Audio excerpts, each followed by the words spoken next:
everybody. Welcome to a brand new MMA Roasted podcast. It's me, Adam Hunter. I am here. We got a great. We have a star in the making. He's already a star. He's won 3 fights in a row. Terrion Ware is with us. One of the guys who he's right there. I mean, he is right there. Just had a victory over Jared Pazian, former UFC fighter, and you knocked him out. Yeah. 3rd round. Yes. That was awesome. I love it. We have his trainer, who's also a comedian. And he's a hard luck trainer. I come to a lot of your fights. You win some, you lose some, but every time your fight loses, it's always a controversial split decision. I think I've been to like 7 of your fights where I thought your person won, but they don't give it to you. Ian Harris is here. What's happening? Yeah, right. It's funny. That's actually there's about 2 or 3 people in the bit, like commissioners and people like that always go, "What's with you? Did you like piss somebody off?" And I'm like, I don't know, man. It's weird. It's always like I mean, I could see if your guys always get if you're at Coach Edmond and your guys just get fucking sandblasted in one round, right. as Cormier would say it. But it's always like, yeah, I could see how his guy. Wait, what? But then you could sort of argue both ways, and right. It's just like right. But Ian Harris is here, very very talented, funny, underrated comedian, by the way. Atheist. All you atheists out there, this is your champion. A guy who should be an atheist because there's no God when it comes to him. CB Gold is here. How are you, buddy? I'm doing great, man. How are you? I'm doing good, man. I'm doing good. I just got back from Montana. I was in Montana last week doing comedy. Crazy experience. This kid Travis, nice guy. He calls me up. He's like, "Hey, man, I got these 2 theaters. I want to book you at next week." It's always like whenever there's next week, there's always going to be. I'm like, all right, no problem. So it was Thursday and Friday. I fly to Montana, and right when I get there, he's like, "Oh, by the way, it's a 3-hour drive to the gig." So I get in at midnight the night before. He picks me up in like a pickup truck, and he's like, "Hey, man, my car's not really working that well. The check engine light just goes on, but don't worry, it still rides. But everything might shut down. I don't know what." I'm like, so we're talking. The guy went to I'm like, "What'd you go to school for?" He's like, "To be a mechanic." I'm like, "Great." But he's like, "Hey, man, if the car shuts down, don't worry." I go, "Why?" He goes, "I got blankets in the back." I'm like, but this guy couldn't have been nicer though. We go to Walmart. It should be fucking Meth Mart there. They were like zombies walking around Walmart. So we drive 3 hours to the gig. The place where we go to. I had 2 shows in Montana, and one of the places, Malta. Malta. It had the town had 2,000 people. We go to the motel. They gave me an actual key. Not like a hotel key. Like, here's a key, like a key. But it was great, man. The first show was at a movie theater. Like, they had movies playing, in between the shows. I was going to say, behind you. No, behind me. Well, do I want to watch The Wizard of Oz, or do I want to listen to this schmuck on the stage? Yeah, it was at a movie theater, and I go up there, and I'm like, "Hey, guys, I'm getting married next month." Nobody clapped. So I was like, I should have said to my cousin. And then everyone started laughing. Then the next night, the show was at a barn. It was like they redid this barn and made it, but there was 400 people there. The whole town came. They were getting drunk. There were a lot of Native Americans, and when they drink, in Montana, I don't believe it. Oh yeah, and it was the day where the guy, GN Forte, body slammed. Oh fuck. So I was like, that night is when I landed in Montana. So you hear what happened? There was a guy running for Congress, and it was the night before the election. It was like one of those, it was basically like, it was too close to call or something, election night, so they had to redo it, or something happened where it was last week, and everybody wanted, it was like, Trump needs as much help as he can, and it was sort of a thing of how well is Trump doing right now, or if a Republican wins, the people are supporting him.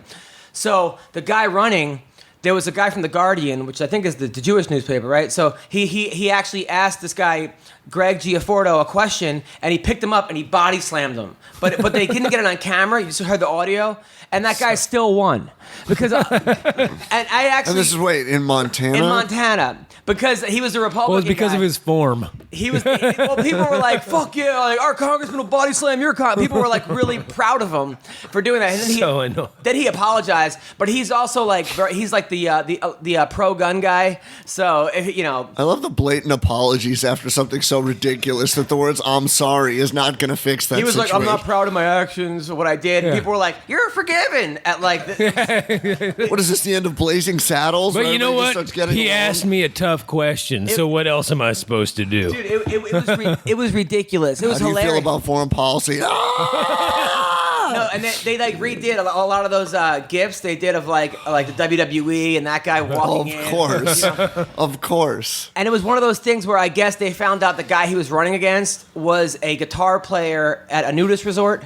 So, and he wore a cowboy hat. So it was like the nudist guy versus the guy who body slams people. That was who was I running. thought you were going to say like he drop kicked somebody and they're like, well, body slam's more entertaining than a drop kick, so we're going to vote for him. So, yeah, pretty much. So that was that. And then I was one of those, the first show was great because I'd be like, ask people, well, what do you do? And like Travis, the guy who Wasn't it all the same answer? Well, a lot of people, like, they all knew each other. So it was like, I was Travis's kindergarten teacher. I'm like, who else were you a teacher of? And everyone raised their hand. It was It's the only school in town. yeah, it was one of those things where everybody knew each other. So if nobody gets my jokes, it's because of this fucking person right here. Well, You didn't teach him properly. Well, yeah, that. And then the good thing is, like, normally, like, you know, as a comic, you make fun of a table, and everyone at the table laughs if they know the person.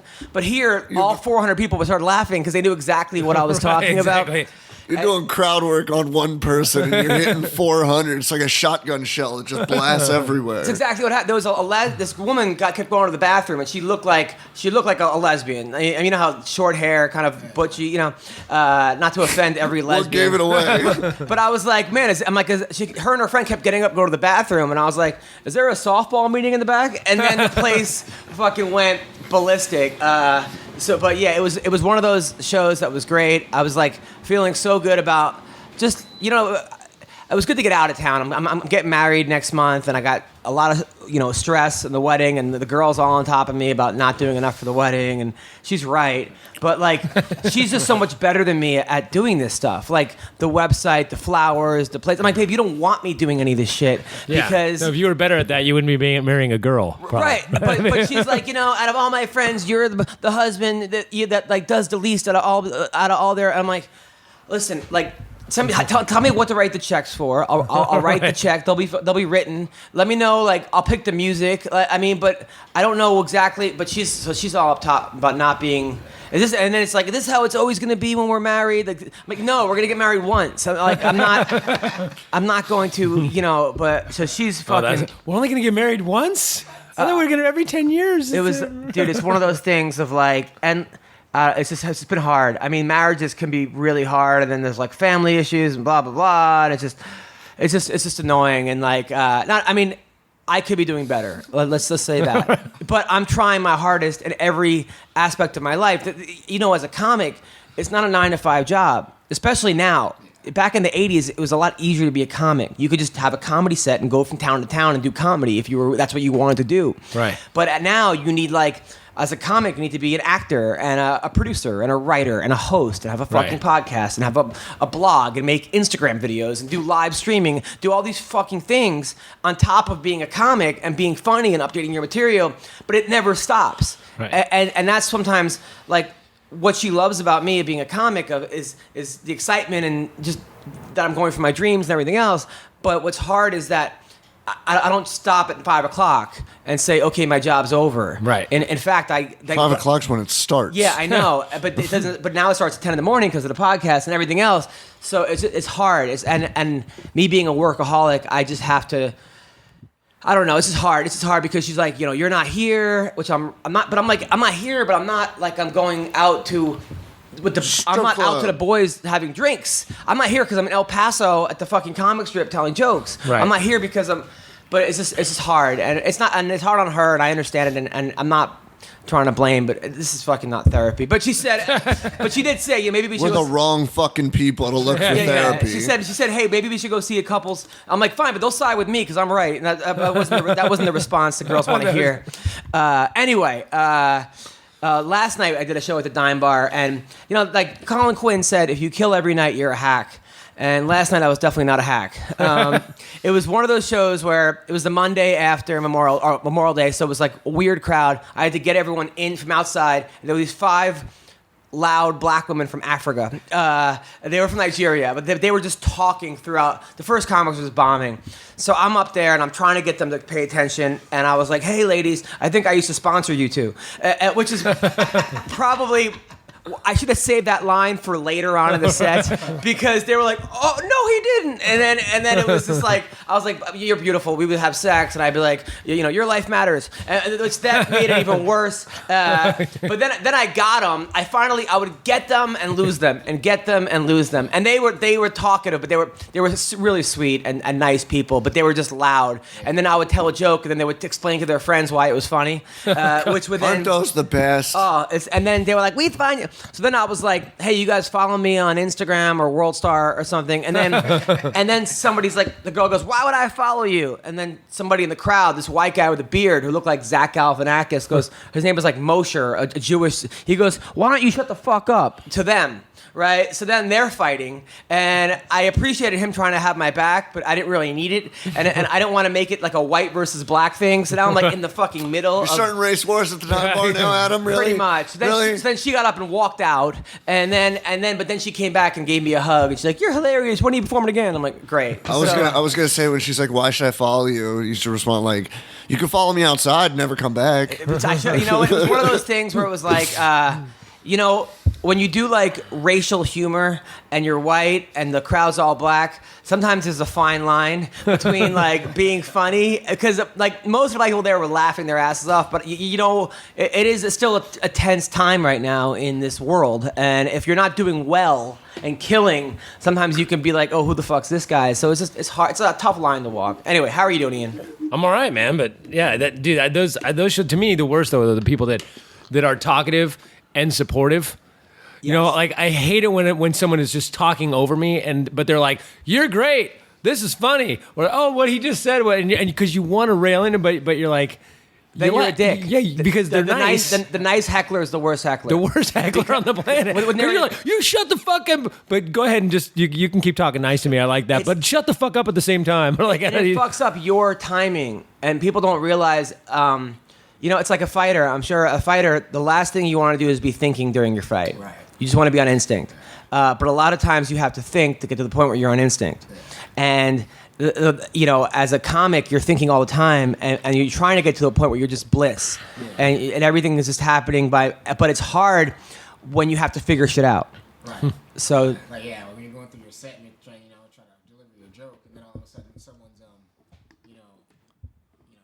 obviously they're talking or saying something, and then you're forced to address them. You're forced to address them, and then you go into a whole different conversation. Now you're thinking about what you're going to say to them. Right. And then you got to go back to your jokes. So yeah, totally. And it's hard when your thought is like, I don't want them to not like me, right. Because that's sort of like a result versus like could you really have there ever been a fight that you've had? How many fights have you had?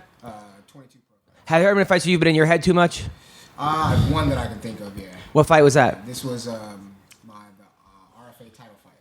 I just had my daughter that was born like in the middle of my camp, and it was one of the first times being away from my wife, and she just had a C-section, so I had to worry about her getting around, and then so I'm in the in the fight where it's just like, because during the training camp it was pretty much like I had to pick and choose certain days where I could train. Like it was hard for me to go to training because there were some days where I had to take care of her. She get a C-section. She can't shower herself and all that stuff. So were you happy that her vagina was still going to be tight though? Absolutely, 100%. It's the most part of it. Yeah. But yeah, that was on his mind mostly during the fight. He was like, "Yeah." In the lead up to the camp, it was difficult. So when you're used to being in there and having certain things during a training camp, and then you go into the fight, it's all instinct. But there's times during the fight where it's like, shit, should I do this or do that? Because I hadn't worked on it as much as I would have liked to. Be able to master some of the things that I want to do in the fight. So that was the one fight that I can think of where I felt like I was thinking. Now you're a fighter, man, and I was looking at your record last night, and you won 3 in a row. 4 in a row. You avenged one of the losses. 2 of the losses. 2 of the losses you avenged. The other loss, you got a split decision to the guy who just fought for the title in Bellator. Yeah. What was his name? Leandro Higo. You lost to him, but that was a split decision. He submitted me. Oh, he submitted you? But let's be honest. There was 2 seconds left in the fight, and the only reason he submitted him is because we thought we were down 2 rounds, and Higo was just in guard, just holding him down. So I just said, whatever you got to do to get the fuck up and try to knock this guy out. So he gave up his back to get up with 2 seconds left, and Higo's got a sick choke and choked him out. It would have been a split decision. But that guy, I mean, that guy's a monster, and so you haven't lost in 4 fights, but you're a guy who's right there. And now, is that frustrating for you? Because you look at some of these guys and like, I could fucking beat that guy. I could beat that. Man, all the time. It's getting frustrating. Lately, though, I say in the last couple weeks, I've had to change my mentality on that because I felt like it was. I even posted about it the other day, where it was almost getting like depressing or like bitter. Not like I wanted to. It's like I didn't want to wake up every single day, feeling like shit, and I was telling him the other day, I sent him a message as well too. Not trying to worry about too much, when the big show's going to call, because I felt like my last couple of fights, it's like after I win, there was like no satisfaction in the fact that I won. It wasn't like I wasn't satisfied. I wasn't happy. I didn't celebrate any of my wins because it was like, okay, sit by the phone. Are they going to call? That was the mentality. I'm just like stressing about that. Whereas like I'm not enjoying the journey at all. I'm just like I just had this awesome victory. I beat this guy Jared Papazian. He's a great fighter, a tough guy, and avenged a previous loss from 4 years ago, and won my third professional title, and I'm not even enjoying it. And so I had to really sit down and look myself in the mirror and just think about that. It's like do I want this not being in the big show hanging over my head for the rest of my career or for however long it lasts. And just be miserable, or just enjoy the journey, and then when it happens, let it happen. I like, I appreciate the honesty, because a lot of fighters won't even admit that, and the self-reflection. That's amazing. You did fight for ACB. Yeah. I know Bubba fought for them and got a big contract. Yeah. Did they offer you a contract? I don't know if they offered. They offered me some fights. I know they definitely offered. One of the guys that I trained with, Christos, they offered him a 4-fight deal. That was pretty nice. So I'm pretty sure I could sit down and talk to them and get a hash out a contract with them. But with me, it's like I kind of fight for a bunch of different promotions. I like leaving it open and having different opportunities. But if something doesn't transpire in the next coming months or whatever the case may be, that's definitely a show that I'm looking at signing maybe a multi-fight deal with. And they're super cool, about like having like the UFC or Bellator out. Like if UFC or Bellator wants to sign you, they're not gonna try to hold you into a contract though. They let you go. They want guys to to kind of move on and stuff like that. So they're really cool about that. So I think the hard part though is that that right now ACB. There was some fights that we probably could have taken, but you're in a situation where, he's got over 22 fights. He's got a better record than some of the champions in the UFC. 17 wins. He's on a 4-fight win streak. Just knocked out Jared Papazian, who's only been TKO'd once, and that was by Russell Doan in the 4th round. And Russell Doan's next fight was in the UFC. He hasn't left yet. And he put Jared to sleep and beat him completely for 2 rounds up until that point. So we're thinking, well, on one hand, do we wait? It's only been a month since that fight. So do we sit and wait and see what happens and take the first opening that pops up? Or do we keep fighting? But the problem is that everybody we fight from here on out, for the last year, everybody he's fought has been some monster. Yeah. So it's like, do we keep taking these risky? Because if he loses one, now then it's another 5-6 wins you got to get back on track. So it's like, what do you do? Do you go to talk to Bellator? Do you wait for the UFC to call?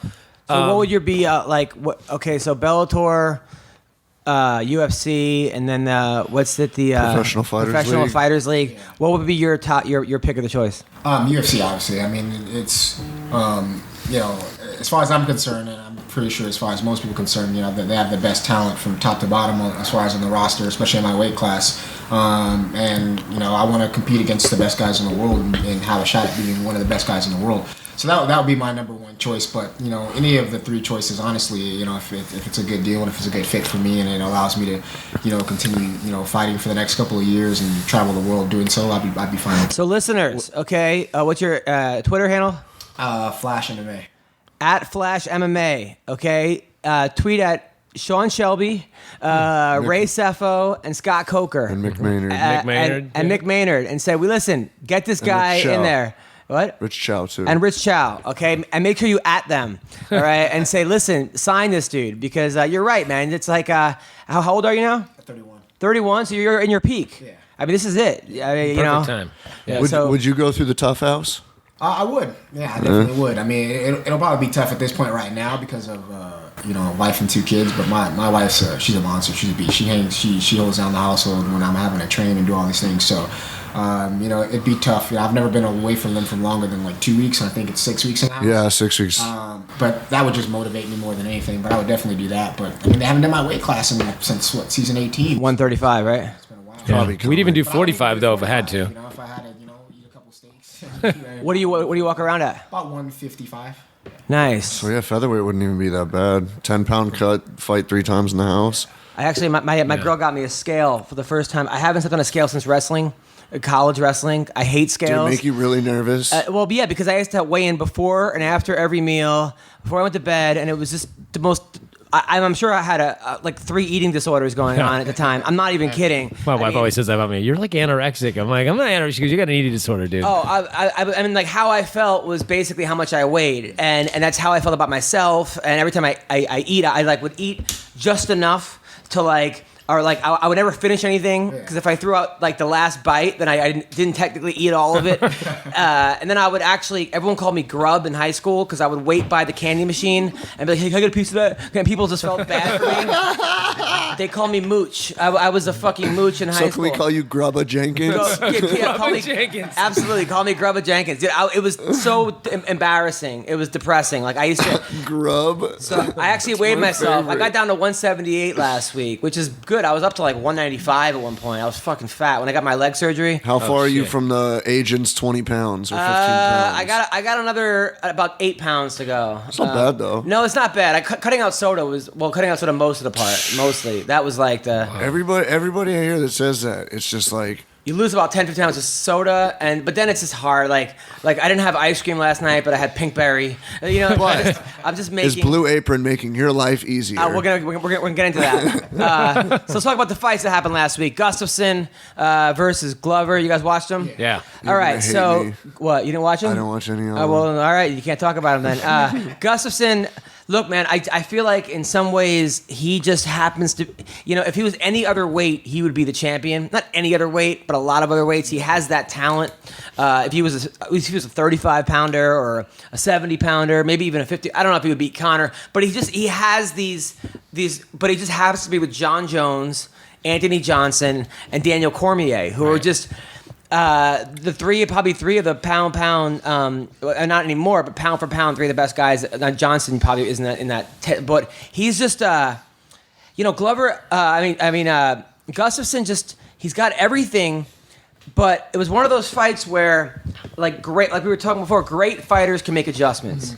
Mayweather makes adjustments. Conor makes adjustments. John Jones is the epitome of a guy who might, not lose the first round, but not look great in the first round. But by round 4 or 5, he's got your number. Anderson used to be that way too. Anderson, Glover Teixeira just kept getting hit with that uppercut, and I don't know if his corner told him like, dude, fucking either block the uppercut or stop going straight. I never saw a guy. Get hit with that many shots. It was like a video game where it was like, And it's the funny thing is that the rear uppercut is if you're good at it, it's one thing, but it's a dangerous punch to throw because it's not a long punch, it's a short punch from your rear hand, and he was throwing it as a lead. He wasn't even setting it up, he was leading with it. So you got to lead in with a rear uppercut, and to land it that many times on a guy with that much power is like 4. I mean, the last one it was 3 in a row, and then he finally came back with a hook. But what the fuck is what is Glover thinking? Yeah, that has to be preparation. That's preparation, not having a guy in training that's that tall, that long to spar with to get used to that distance, or just not sparring enough, or not having the right guys to spar to be able to see those openings. Because you get hit like that. If I'm training, if I'm in a training camp and I'm getting hit with a particular punch and it's happening over and over, he's gonna correct that. Yeah. You know what I mean? So I felt like watching him getting hit like that. It had to be, I don't know, something wrong in his camp, or he didn't train hard enough, or he just didn't have the right guys, or whatever. He's training in Connecticut. Yeah. I guarantee he's the best guy in that gym. Yeah. Right. And that's I think one of the problems. Also, it goes to show you with John Jones. I think that, Glover, he was people have told me he was fucking hookers the night before and taking ecstasy and partying, and maybe that isn't the best fight prep for a guy like maybe not. But I still think he has a tough time with guys with length. And I do think that Phil Davis would have given him a problem. Yeah. I don't know if Phil Davis would have beaten John Jones. And I'm sure 99% of my people listening are like, you're fucking out of your mind because... But I do think that... Styles make fights. Styles make fights, and Phil might have given John a problem. I mean, John just kills people that are shorter than him.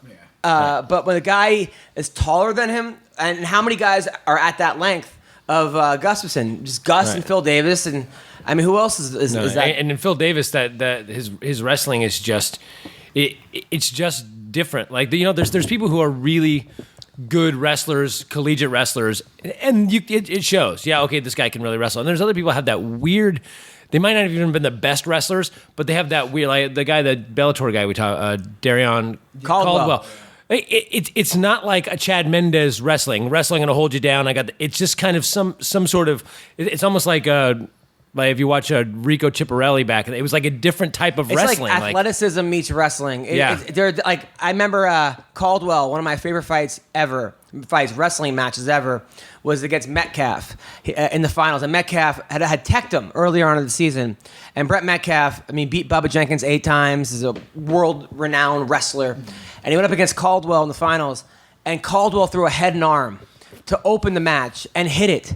A head and arm is like a middle school move that I don't want to teach because they're going to go for it every time. Right. To hit that on a world champion is beyond insane. It's like, to me, it's like almost like knocking out John Jones with opening up the match with a cartwheel, but not even like that. It's just beyond me that he would get caught. And then towards the end of the match, Caldwell is doing backflips to end the wrestling match. He's up like by 8 points, and he's just doing backflips with like 10 seconds left, which is completely disrespectful. He shouldn't have done it. Right. And then Metcalf just ran into him and threw him 20 feet in the air, almost killed him like off the mat, which you could sort of fault both of those guys. Like he shouldn't have been doing backflips, but at the same time, it's not the way to respond to him. But it was pretty damn awesome. And I went on he came to my comedy show, Caldwell.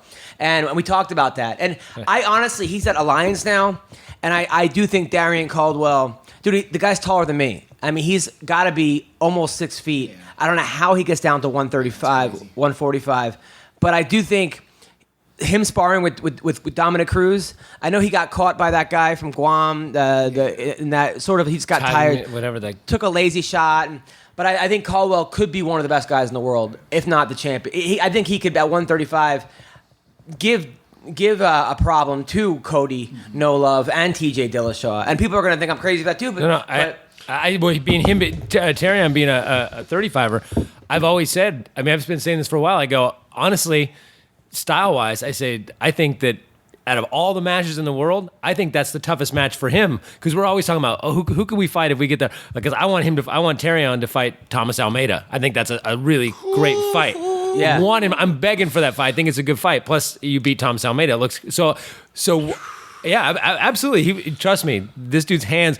But I'm like, style wise, I go, I would rather see him against T.J. Dillashaw than Terrion Caldwell right now because of how good his wrestling is. Yeah. Not that we can't beat any of those guys at some point, but I think he's underrated, and I just love his wrestling. Also, it's not blast doubles wrestling. No, it's a different thing. It's like, Phil Davis, his single leg. I remember watching his match with somebody, and I'm like, dude, he's got amazing single leg, and right away he hit a single, and that's also something that the way he we actually sometimes I name moves or stuff after fighters because I think it helps other fighters who like the guys who really watch. Not everybody in the gym. I actually have fighters that don't even watch UFC. It's weird to me. Yeah, But the guys that really watch fights, I'll name something after another fighter because they'll remember, right? Dwayne Ludwig does that a lot too. Yeah. So when someone's in kind of like a turtle position and you're not looking to take their back yet, but you've just kind of got that side. Like a wrestler position. Yeah. Where we grab wrists, different wrist grabs. I call it wonderful wrist control. Oh, nice. So because I've never seen anybody do it as well as Phil Davis. He gets on top and starts wrist controlling you. Nobody gets up from that. On Phil on their back. No, like, or they're in a turtle. Phil's on their back. Oh, okay. So, they're kind of like an a Askren control too, where he reaches underneath, and he'll grab from either hand, from either wrist, and it's like, and then punch with the other Do you hand. call out CM Punk and the guy just gets knocked out at all? CM Punk, don't protect your neck. Put your hands down. Run into it, throw a fucking crazy punt. I mean, look, Roy Nelson, double whopper. Yeah. By the way, when we talk about Roy Nelson going to Bellator or Belly Tour, now it's called. But we're going to talk about that for a sec. You were talking about. I had so many things. Oh, when I'm coaching wrestling for the little kids, a lot of times guys are on their back, and of course, you obviously the first thing you tell them is bridge and punch through, but sometimes you want to have them flee the mat, which if the ref knows you're fleeing the mat, you can get a point taken away, which is basically just butt scoot off the mat, right? So I'm always like, every year I'm like, okay, who has a girlfriend on the team? And one kid raised their hand. I'm like, what's your girlfriend's name? And then this little kid, Noah, he was this very cute Jewish kid, and he's like, my girlfriend's name is Takira. He was dating this like black girl from the hood, I guess, named Takira. So Are you sure he wasn't dating his shofar? Because that sounds like one of the noises they make at services. Maybe that was it, but I'm pretty sure her name was that. She used to come to practice. Takira. So I'm like, okay, when I yell Takira, it means flee the mat. Get the fuck. So we had all the kids yelling, Takira. That's hilarious. That's what we always do. By the way, sidetrack, Ultimate Fighter. Are you watching the Ultimate Fighter this year? Yeah.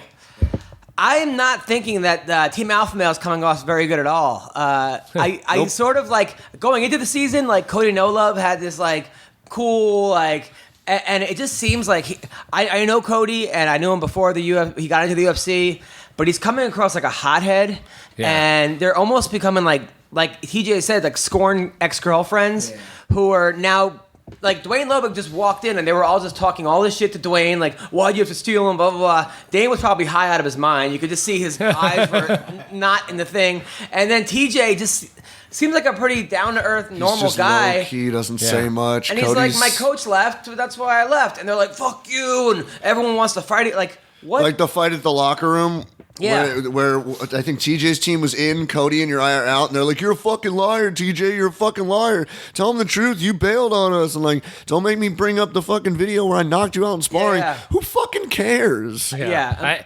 I agree. I actually kind of like, I don't really like, haven't really liked either one of those guys. Mm-hmm. They just both seem kind of like, they're the guys, especially Cody in this season, are the guys that everybody outside of MMA thinks of. Yes. Wearing the affliction shirt. They're the guys that are like walking around the UFC The going, neck tattoo. yeah, fuck yeah. Like those guys, you're just like, shut up for a minute, please. Like that. How many syringes are in the trash can in the bathroom right now? Like the time years ago when Matt Hughes, BJ Penn 2, I'm sitting in the guy in front of me. Now, granted, he was deaf. This could be my favorite story of yours ever. Matt Hughes. And I was like, he just yelled Matt Hughes for 90 minutes nonstop, but he was deaf, so it was Matthew, and no one wanted to tell him to shut up. But I was just like, wow, this guy's like the worst. And then the other one is when people were yelling. When everyone was yelling USA, USA, I hate when you're they like, USA. He's from Hawaii, dumbass. It's like BJ Penn is. That's right. It was BJ Penn versus Matt Hughes, and people were going USA. That is so dumb. The other issue I have with the show, and this is something that we only recently found out, but you're like, cool, the coaches are going to go at it, and then they're going to fight at the end. And it's like, Cody's out, TJ may be fighting DJ or whatever, and you're like, I don't really care anymore. It does. I don't care. I don't like Rich, and when it was Rich replacing Tito, as soon as Tito dropped, I'm like, well, don't care. Same with Brock and Brock and by Dos the way, Santos. one of the funniest deaf things though was when Tito was fighting Matt Hamill. Oh. And Tito said that like deaf people's like heads aren't as like that they have like thicker heads or something or like it was like the most. No, he said something like were they easier to get knocked out because their equilibrium is off or something like that. Yeah, because they're deaf. And this is coming from Tito.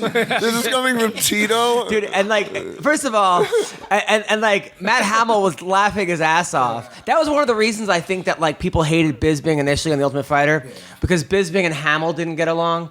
And it's like, how do you not get along with a deaf guy who like has overcome so much? I remember actually when I was in college at SUNY Binghamton in New York, and Matt Hamill transferred from a D1 school where he was an All-American to I think RPI because it was a school with mostly deaf people. It was a big deaf community, and he was just. you just saw the difference of D1 and D3. You saw Matt Hamill, and the dude was just solid. Just murdering D3ers. Yeah, just murder. Just solid, and you're like, this is a man. This is a man, and we're all a bunch of boys. And Matt Hamill had that. Meanwhile, I did a show there, right? And they at RPI, it was mostly deaf people in the crowd, or a lot of deaf people in the crowd. And there was a translator on stage. Like a sign language translator? Sign language translator. Okay. So I kept saying during the show, I really want to bang the comedian. He is so hot. And she had to kind of, and they all started laughing. Like, oh my God, look at his crotch. Like, it's just, I was saying all this fucked up shit that she had to translate. But speaking of like douchey, because there's nobody more douchey than this guy, Matthew Klein Cater. Oh, that fucking bodybuilder. This bodybuilder that goes by Shallow King. Right, and he's talking all this shit. Why? Because he's got a small asshole. So he's talking all this shit that he wants to fight Cody No Love. Oh, I saw that. Didn't you retweet this shit the other day? Yeah. And he says he wants to go. He's gonna fight Cody No Love. Does he have a plane ticket to Sacramento? Says it's gonna be on pay-per-view. Yeah, it was something. I have a plane. I'll see you there, dude. And now, what's his name? Diego Sanchez is involved. Didn't Justin Buchholz tweet about How bad do you want to be famous that you want to just go get your ass? Well, it's like the guy who challenged. It's like the guy who challenged Josh Neer, and then the video surfaced that Josh Neer beat the fuck out of this dude. That's all that dude's looking for, man. That's all he's looking for. 15 seconds. But he was calling out Mark Hunt, and then he said he wanted to fight Mark Hunt before that. He was talking shit. He was talking shit to Chrissy Mack, saying he was done the same thing the War Machine did. I don't know what this guy's problem is, but he also says that like his girlfriend is like fake Barbie or something. You see his girlfriend? No. She looks like. I mean, I kind of wanted to go in on him because he was talking about what's the name's girlfriend, about Cody's girlfriend looking like a tranny. He was saying a Thai lady boy, and he's like, my girlfriend looks like Pam Anderson in her prime. And I wanted to with or without Hep C. I wanted to put. I honestly wanted to put. I think you meant Louis Anderson, but like Lonnie Anderson. Dude, you got to see his girl. His girl is like. It's ridiculous. His girlfriend is. Buchholz tweets back were fucking hilarious. And Buchholz will murder this dude. Well, it's funny because there's this guy I know, and I've known him for a few years, and he's been calling out Johnny Hendricks for like 4 or 5 years. I know that guy. The dude, and then he went to, I forgot what event it was, and he ends up with Nick Diaz. Yeah. He's telling Nick, I could fuck up Hendricks tomorrow. He don't want the fight. Dana won't let me fight. Nick's like, how many fights you got? He's like, oh, I got 2, and this and that. And he's like, but I'll fuck up Hendricks tomorrow. He just needs to take the fight. And Nick's looking at him like, looking at everybody else like, you hear this guy? Yeah, no, I know. He's going to knock out Johnny. When Nick Diaz looks at you like you're high. Yeah, well, exactly. Yeah. Dude, look at this guy's girlfriend, okay? I mean, his girlfriend's the one that... Honestly, I'd rather have Cody's girlfriend. That girl's creepy looking. Honestly, his girlfriend creepy. looks like... She looks like that bodybuilder type that you see, and you're like, that could be really, really disgusting. Just like take some of that shit off and puts it in the closet. All of it. She's got like a fake ass. Her face is just not No, when she attractive. takes it off, she does look like Louis Anderson. It might be Louis Anderson. It's like, God, yeah. That's Angeline. I don't get the fake ass thing. Is weird to me because you know what fake tits feel like? How even if you think it looks good, which it almost never does. What does that feel? I felt it. That's gotta feel weird, it right? Does. I felt it before. It feels like a plastic ass is what it feels like. Well, now I guess I'm doing some of these things, and it's actually fucking dangerous. I was listening to, I forgot what I was listening to, some podcast or whatever. They're talking about where now they take the fat from the stomach and they put it in the butt so that it feels more real. Yep. But that from this certain clinic, 3 people have died in the last 3 months on that very procedure on the operating table. Like, they didn't wake up from the anesthesia, like, doing that fucking procedure. I don't like. Try working out. Try squats. And like, who are you doing this for? No guy's ever not gonna fuck you because your ass isn't an inch bigger. And if he doesn't, I'm sure there's 47 behind him. That's always my favorite thing when a girl's like, when a woman gets like, fake tits or whatever. It's always, I'm doing it for me. Yeah. No, yeah, that's why you're walking around like this all the fucking time. Yeah, Look at these. Touch them. They're real. Yeah. You're doing it. I'm doing it for me. Yes. Give me a break. Your boyfriend. Exactly. Yeah, you dating an Asian guy? Me? Asian design student. Because there's sometimes, girls like if they go through like a big weight loss, it'll shrink significantly, and that happens. So if you're going through a big weight class and you feel self-conscious and you're doing it, but for the most part, man, they're doing it for. But even then though, you're self-conscious because of what other people think of your tits. Right. Like it's like There's pretty much nothing that you do for you. no everything. Exactly. Like everything. in life. Just be honest with it. Just like Yeah. you know what, like you know, Yeah. it's not necessarily a super bad thing to you know in certain aspects. I don't have a I don't get, and I don't have a To problem. care about what people think about you. You know what I mean? It's, you know, like if you like, you know, obviously you don't want to go out like looking. You know, you go out with your hair all fucked up all the time and like that. Like you know what I mean? Like you want to. I think the stereotype with the women have, as long as you don't go fucking crazy with the lips and whatever, but like we work out. If you're fat and you want to get in shape, you work out. If you don't have tits and you want to get tits, I don't give a shit. Go do whatever. Yeah. Like we're all bettering. You're all trying to better but let's not pretend that you're not doing it to attract other people. I'll give you an That's example. why you I'll give you fucking a perfect do it. example. I dated a girl who was a dental hygienist. 10 years ago. She worked. Brad Pitt used to come in to her thing. She said he smelled so bad. She said like he would go in there and everyone would be like, ugh. Brad Pitt's in here, right? Like, I mean, really, they said he smelled. So really, Pitt is fitting. They said, Exactly. yeah, no, they said the whole place would reek. You want to know why? Because he's fucking Brad Pitt. He doesn't have to do that. Women are still gonna fuck him. If women would still Well, that's the fuck thing you about- yeah. based on what you Right. look like, no, none of us would do anything. Okay? If like, I wouldn't even wake up in the morning. like, Shaq said for the longest, like he would wear these big ass fake diamond, there would be cubic zirconias. But he's like, I'm rich. People are gonna think they're real. Why would I spend $10 million on rings? But he wore big. Who's standing there going, you know, I saw Shaq today, but those earrings, yeah, Exactly. those are CZs for sure, man. I don't appreciate the CZs, okay? so when I was growing up, like when I was younger, women wanted to be like a size 0 or 2. That was what was in. Yeah. Like I used to work at the Banana Republic at the fitting section, the women's Right. fitting section. Okay, women would come in. I'm a 0. I'm a 2. Blah blah blah. Now, What size do you really want me to every get chick you? wants to be an 8 ass with a fucking small waist. It's just because that's what's considered in. Right. But it all changes. People are doing it for other people. You're not getting fake tits for you. I'm sorry. You're not sucking No. your own tits. Okay. No. You know, you're not titty Even fucking if you yourself. are, it's And not if the you are- fucking same. Even Yeah. if you are, it's not the same. So anyway, back to the fights. So I'll tell you. So Voliskovic, he beat Masoki. That was a fight that I thought he was losing. Yeah. 2 rounds. I thought he was gonna be. It was losing 2 rounds, and then he hit him, and then he had him doing the stanky leg, Yeah. and people kept tweeting me. Listen, people, if you're listening to me, if somebody gets knocked out or gets the stanky leg or the Rashad face, people call it, I'm not going to retweet it. Okay. The only time, and I learned this early Or on. tagging you in the photo. Tagging. The only time people have ever gotten mad at me as fighters is when they've lost and I made a joke about it. I've learned Right. that early on. Danny Castillo said he was going to knock me out. Okay, now we're friends, been to 5 shows. Brendan Schaub got mad at me because after, I think it was the Nogueira fight, okay, I said something. It was early on, and then there was somebody else who got mad. Forrest, after the Tito fight, when he ran out of the cage. That's when they're the most vulnerable. And I'm sure as a fighter, you don't want to see it. If I bombed on stage and got booed off the stage, I would not want the gif of people booing me, crying or whatever.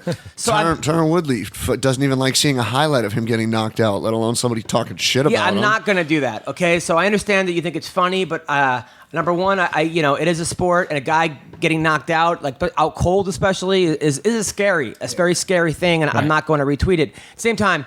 That being said, I was happy for that dude. And I was Nordine Talab. He beat this kid Enkamp, this karate kid, who was undefeated, 6-0.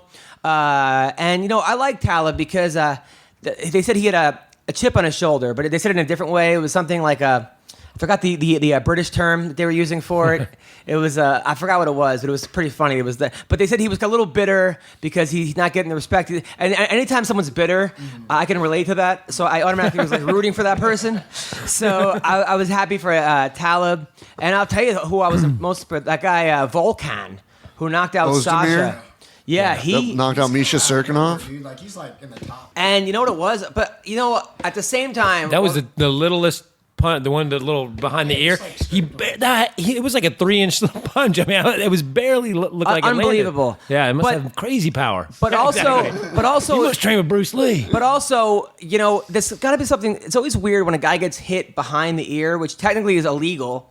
But right, because it's supposed to after behind the ear, but you can't help it because. Yeah, As long as you're touching the ear, it's okay though. Oh, really? Or Yeah. if it's in a sense where it's like because it's hard. If someone's facing you and you throw a punch and you hit them behind the ear, a lot of referees are not going to call it because of it's intent. Now, if the guy was facing behind you and you're purposely punching him in the back of the head, then they're going to disqualify you for that. But if you look at 95% of the head kicks, the foot will wrap around and hit you in the back of the head every single time. So that's legal. And that's legal because the person's in front of you, is facing you. So your intent is to hit him in the face or to hit him in the side. So Do they explain that to you backstage? Yeah. They kind of for the most part, but they don't really get into detail. But it's it's just more so if they feel that you're intentionally hitting in the back of the head, then they're going to disqualify you. But if it's something where it's kind of you're throwing a punch. Like if you're on the ground, you have the guy's back, and the guy's like this, and you're throwing at his face, but he turns, you hit him in the back of the head. That's that guy's fault. Right. But if you throw a second one there, then it's on you. Because I always wonder, because that equilibrium shot seems to be probably the most dangerous shot in fighting. Yeah. The one that Dos Santos knocked out Kane with. Yeah. And I'm always like, I always get confused whether it's legal. That's why if I was a fighter, I would put a line in my head. Don't hit behind. Yeah, it's like, and then put paint on the guy's gloves so you can see, hey, listen, you hit me right here. But it just that's okay. But one of the things you have to do as a fighter, though, too, is I see it very, very often, especially in the bigger divisions, because obviously the guys hit harder and one punch can take you out. But a punch is coming and a guy reacts by doing this, and he gets hit. So that's one of the things. The same lines. If you're on the ground and the guy has your back and he's punching and you turn your head and you accidentally shoot in the back of the head, that's on you for turning your head. So it's the same thing when you're standing up and a guy throws a punch and he's meant to throw it in your face and you turn your head and he hits you behind the ear. That's on you. Okay. So you got to be more like, you watch some of the best boxers, guys like, Lomachenko, Floyd Mayweather, when they slip in a sense to where they're still looking at you. They don't take their eyes off of you. Whereas you see a lot of guys in MMA and experienced strikers, they're trying to get away and they're doing this and they're turning the head and they're exposing the back of the head. So you're gonna get clipped. You're gonna get hit like that. That's always like I always get a little bit I always get a little bit wary whenever someone goes down with that shot because I'm like, oh fuck, the equilibrium shot. Because I don't think it necessarily reflects the guy's chin. No. Like you could have a great chin. But like a weak, but it's just that weird shot just sets people off. Yeah, there's a couple weird spots in the chin, usually knocks you out, obviously. But yeah, the back of the head, the neck, which also the neck is another one where it doesn't. I mean, sometimes you get knocked out from the neck, but it just like the back of the head. But it's the same kind of thing. You get hit in the neck. Cloudy. It's just like such a weird where you're kind of like What happened there? Lose like 10 seconds. Yeah, it's like a reset button. It's fucking Really? weird. I've been kicked in the neck and like involuntarily yelled. I got kicked in the neck one time and I yelled neck. No way. And everyone started laughing at the gym. They're like, "Did you just fucking yell? What did you yell?" And I go, "I don't know. What did I yell?" And That's everybody's like, hilarious. "You yelled neck. What the hell's when neck?" your girl And I'm like, blows you, you're like balls. Yeah, exactly. Dick, Yeah. shaft. Only head. she kicks me in the neck while doing it though. so Meanwhile, I think every blowjob I've ever gotten is the best blowjob I've ever gotten. You ever notice that? Like, I don't know. That like 9 out of 10 times when you get head, you're just like, that was the greatest. That was the greatest. Yeah, but then there's the other side of things where it's absolutely horrible, and you just want to be like, please stop. I have Just get off of me. Really? No, who was it though? Wasn't it I think it was Mario Joyner used to do a joke about like, my friend said he got a bad blowjob. I was like, wait a minute, let me get this straight. Your dick was in her mouth, right? Okay, because he's like, blowjobs started great and they get better. He goes, how do you? It's a good point. I think it was. There was one time I picked up this girl.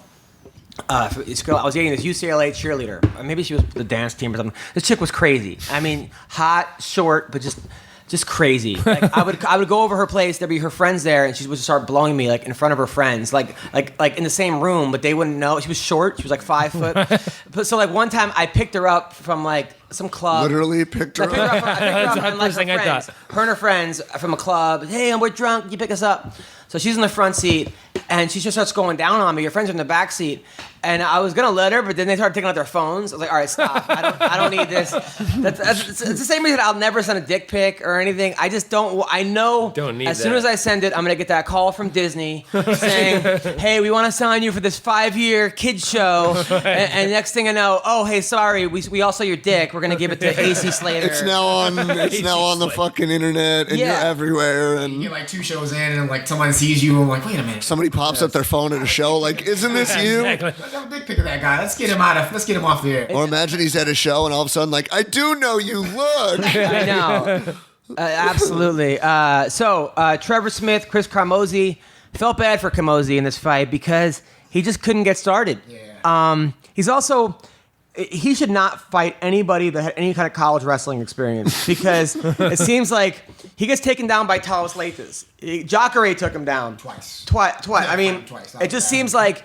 and I like Carmozzi a lot. Like, he was one of those dudes that when I first met him, he kept texting me going, "Hey, I want to meet you. I want to meet you." Like, he kept texting me he wants to meet me. And I'm like, is this dude going to fucking punch me in the face? Yeah, exactly. He's like, "You're in Vegas. Come, man. I really want to meet you." So I like I go meet him, and I'm stoned out of my mind, right? And I'm with like this girl. And you took him down, didn't you? No kidding. It's that 8th grade. And he's at a casino with his wife, right? His wife is smoking hot, and she's rolling, and he's like, "Yo, man, I love you." And he kind of fanboyed to me, and that's Right. when and his You're like, wife... "Hi, nice to meet you." And his wife was rolling her eyes like, this is so pathetic. But that's how my girl feels when I meet a pro fighter. Like, so I know exactly how my girl's like, I'm like, "No, you don't understand. Blah, blah. And my girl's like, "Whoop-de-doo." You know, like, Whatever. yeah, she's not impressed by any of this shit. Like, my girl... Why do you think I graph alone? Yeah, because your girl... Yeah, it's hard. I mean, but anyway, so Carmozzi... Well, I love Chris Carmozzi. He's a great dude. He's also a real fighter. Like, I remember when I saw him last time, he lost like 2 fights in a row, and he's like, "Yo, man, if I get cut, I'm just gonna fight every week in someone's hometown."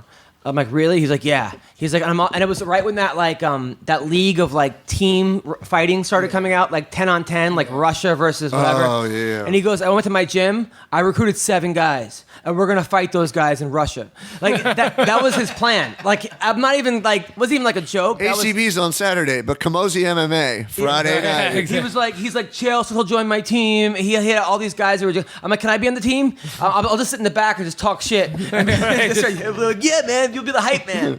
You'll get tapped. You'll get tapped to banana splits. Yeah, fuck that. So, but Chris Carmozzi is a real fighter. He always has been, though. But there's athletes and there's Yeah, no, fighters. he always has been, though. He's not You want Jacare again? Fuck it. fight anybody. Anybody, but Trevor Smith, just put it on him, which is smart. The guy can't stop your takedown to take him down. By the way, I've been watching some of those Access TVs, Access fights. I didn't even know I had Access, but all of a sudden it came on my computer.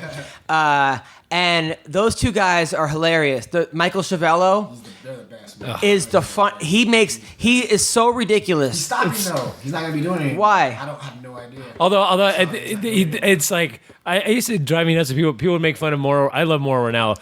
love Moro. He's my favorite. People used to make fun of his analogy, like, or his because he would come up with some really funny obscure ones. People are like, "That's stupid." Meanwhile, they love Chavallo, who's still saying "Good Night, Irene," which is a reference to a '70s song. He's unbelievable. I'm like, are you making reference to a song that was obscure in the '70s? He's so biased. Like, there was a guy. Oh my God. There was a guy named Bobby Lee. Okay, who fought. He was 6-0. He was like the hometown guy, but he was like the New England guy, like or Right. Missouri guy, and he fought this like rugged vet who beat him. Right. Bobby Lee couldn't knock him out in the first. Typical guy, but he was like all his 6 stoppages, and then finally, and he's like, "Don't worry, Bobby Lee, you hang in there. You're gonna be a champ one day." I'm like, the fight hasn't even over yet. Like, it's still the 3rd round. I'm like, what about the guy who's beating him? Like, Right. like he did not even give a shit about the guy who just won. Chavello is fucking hilarious, and Miletich is the most straight shooter guy ever. So he's like annoyed with Chavello. Right, exactly. And they're like fighting. That's right, pal. That's right, buddy. Yeah, he'll condescendingly correct him without like raising his voice. Like, that's funny, man. Oh, Chavello. I remember one time I was watching some fight. I'm like, he might as well be saying, and then there was another fight where I'm like, he might as well be praising the guy for headbutting his hand. You know what I mean? Like, he's really using his head against his fist. Like, it's like, I mean, it was so bad. I'm like, what?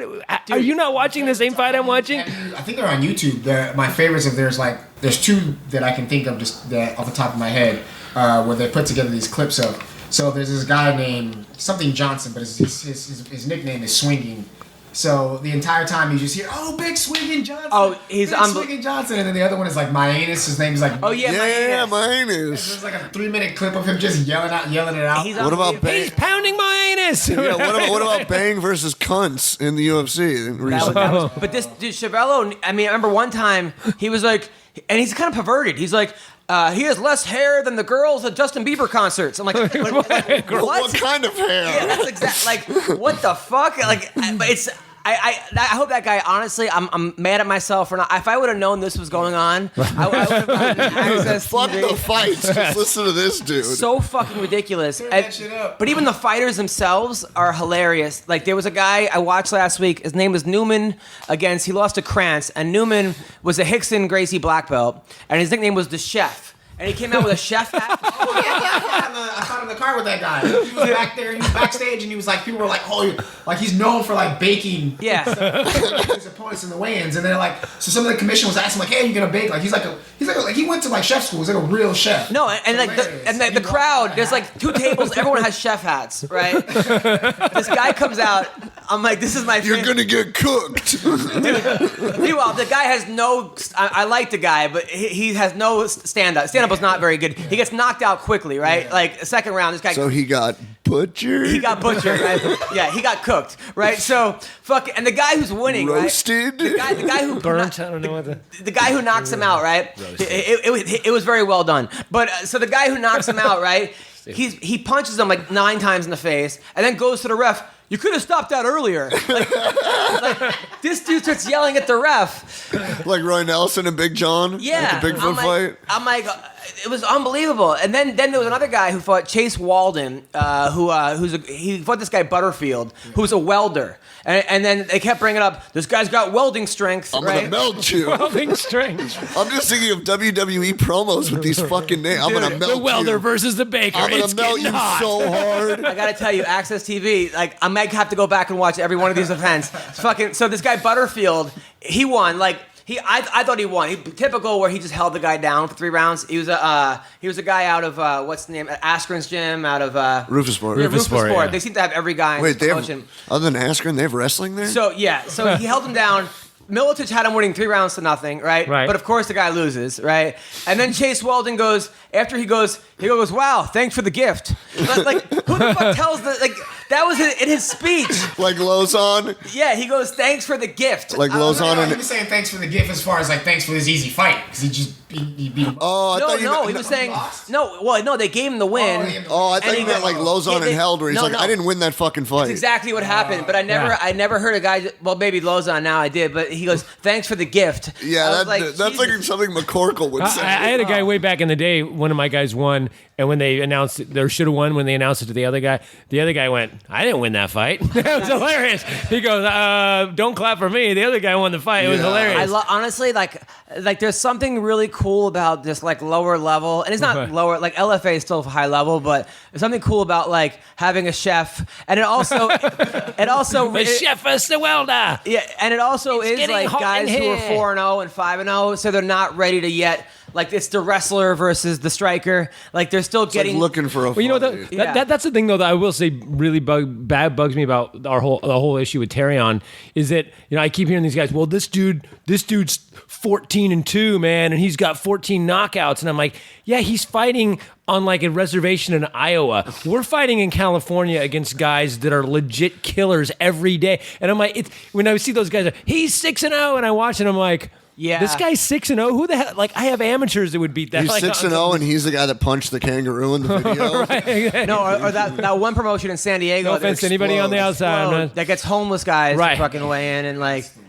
That's Yeah. where they get Sage Northcote's opponents from. I went to a Muay Thai fight one time where everybody came in like hospital uniforms, and I was like, Are they anticipating? That's where they're going home. I was like, what? I honestly think they went to the mental hospital and said, hey, who wants to fight tomorrow? And they just, a bunch of guys came What in. was, And what was the hospital's My- record at the end of the day? My- they didn't favorite- win one fight. My favorite is going to Gladiator Challenge, and I've seen this multiple times. I'm talking at least 10, 20 times, watching guys gloved up, walk into, because you got to walk through the dirt to go to Gladiator Challenge. It's outside, and the locker rooms are in the back. It's like it's a horse stable arena or whatever.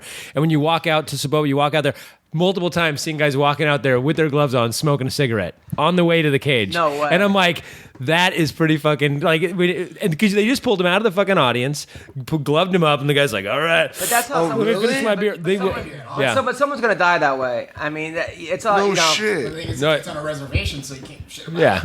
But even some of the fighters, like even some of that, like, you know, but like literally putting out their cigarette and walking into the cage, like you're just like, Well, What's no his name intent. does that? The Joe, the great Muay Thai. Joe Schilling. Yeah, he's all about that. By the way, Or the dude that was in the Tough House. By the way, we're gonna call Tim Johnson right now. Speaking of legitimately tough, you have to get out of here. All right, take care, CB. see. later, brother. I'm out, guys. Tim Johnson. Speaking of tough guys, this dude is. They don't come much tougher. Hello, Tim Johnson. Yes, what's up? What's up, man? This is Adam Hunter. You're on the MMA Roasted podcast. I'm here with Terrion Ware, as well as Ian Harris, funny comedian, trainer. We got UFC heavyweight, rank number. What are you, 10 in the world now? Hold on. Hello? Boom. Hold on. We lost you. Hello? Tim. We lost Tim Johnson. Tim. I guess he don't want to talk to us. All right, so we're going to call him right back. Tim Johnson. Hello. Hey, Tim Johnson. Yes, you're there. Hey, there you go, man. How are you, man? How's everything going? No, it's going good. Good, nice, man. By the way, congrats on the latest win. That was a huge win. It was overseas. Were you actually nervous again that you might not get the last win? Yeah, I was more, all things considered, I was more confident that I won the Volkov fight than that fight. Like after the fight, after all 3 rounds were done, I was more confident about the fight against Volkov than I was on this one. Yeah, no, man. I mean, all your fights are they're all wars, man. There's always drama. It's always like you get hurt, you come back, you hurt the other guy. But they're exciting as hell. Are you gonna change your fighting style at all, or are you gonna just keep at it like that? Probably not. I might tone up the getting hit in the head a little bit more, tire the guy out a little bit faster. But other than that, no, I'll probably keep it the same one. Well, I mean, they're exciting as hell, man. And by the way, thanks for coming to my show in Kansas City. That was really cool. Yep, no problem. It was a good show. Liked it, enjoyed it. Oh, thanks, man. I didn't notice you because you shaved the mustache. Why did you shave the mustache? Oh, because every new fight deserves a new mustache. So you gotta shave the old one and then start growing a new one for the new fight. Nice, man. I always say that it's like if Don Fry and Tim Bosch had a baby, it would be you, man. But your fights are awesome. Now, you moved your camp, right, from Fargo to Vegas? No, I kind of backpack. I switch. I'm still based out of Fargo, and then I'll go out to Extreme probably like 2-3 weeks out of the camp and then go out there. Nice. Now is the training different? Because I would assume it's hard to get guys in Fargo who are your size, your opponent's size. It just seems like Extreme would have a better quality of guys you can spar with. Yeah, no, we have a pretty good, actually, heavyweight crew up here. We got like 3-4 heavyweights that are all, over 230, 240 that are in the room pretty consistently. So like body-wise, not bad, but as the old adage goes, you never want to be the best one in the room. So like traveling out to Extreme Couture, getting out there and kind of being the low guy in the totem pole is more than fine by me. I like getting beat up. Now, who are some of the guys you're working with over Extreme Couture? It would be Roy Nelson and like Heath Herring. Like last time, like Heath was the one that surprised me the most. Like he's just in like a clinch game and stuff. Like he's got a lot of really good knees and like kick strikes that weren't that took me a while to figure out. So that was a nice little surprise. Nice. No, I remember Heath Herring. I met him like 6 years ago. He was super nice, and he got drunk, and I was hitting on a girl in Vegas, and she like dissed me, and he was like, "Aha, you got dissed," and I was getting made fun of by Heath Herring. I'm like, thanks, buddy.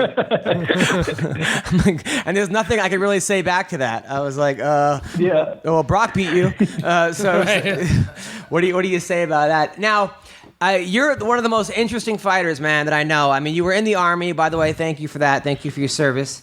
Yep, no problem. Thank you. You're a badass guy, but last time you were on the podcast, you were a part-time Uber driver, and you worked at a strip club. Are you still doing that? Yep, still working at a strip club. Ubering, not doing that anymore. Did anybody recognize you from TV when you picked him up? No, not at all. Because I didn't have a mustache or anything. But it's crazy that the number 10 guy in the world is an Uber driver. That kind of bothers me in some way. I don't know. It's not fair. You should be a fucking multi-millionaire for what you do, and like what you honestly like. The number 10 basketball player in the NBA is not driving my Uber. No disrespect to you, and I'm not putting you down at all. I think it's admirable. I'm just saying it's just like. There's something we got to do about this fighter pay shit because this is weird, right? Yeah, that's ridiculous. At least making a living wage. How about that? Everybody should at least be doing well, if not making a ton of money. Terrion, you want to be in the UFC? You could drive an Uber one day, just like Tim Johnson. One of these days. Now something to keep me busy. Now I saw you have pictures with Alexis Texas, some hot porn stars come to your club. Now I know. From doing comedy at strip clubs, those chicks like the bouncers. They feel safe, protected. You're not one of the jerk-offs just being there. You're getting paid to be there. How many of these strippers did you bang? How many strippers did you sandblast, Timothy Johnson? Well, what I said last time, we'll keep it around that. Oh, come on. Do you have a girlfriend? No. But it's Fargo's a very small town, so we'll just keep it at that. Oh, come on. All right.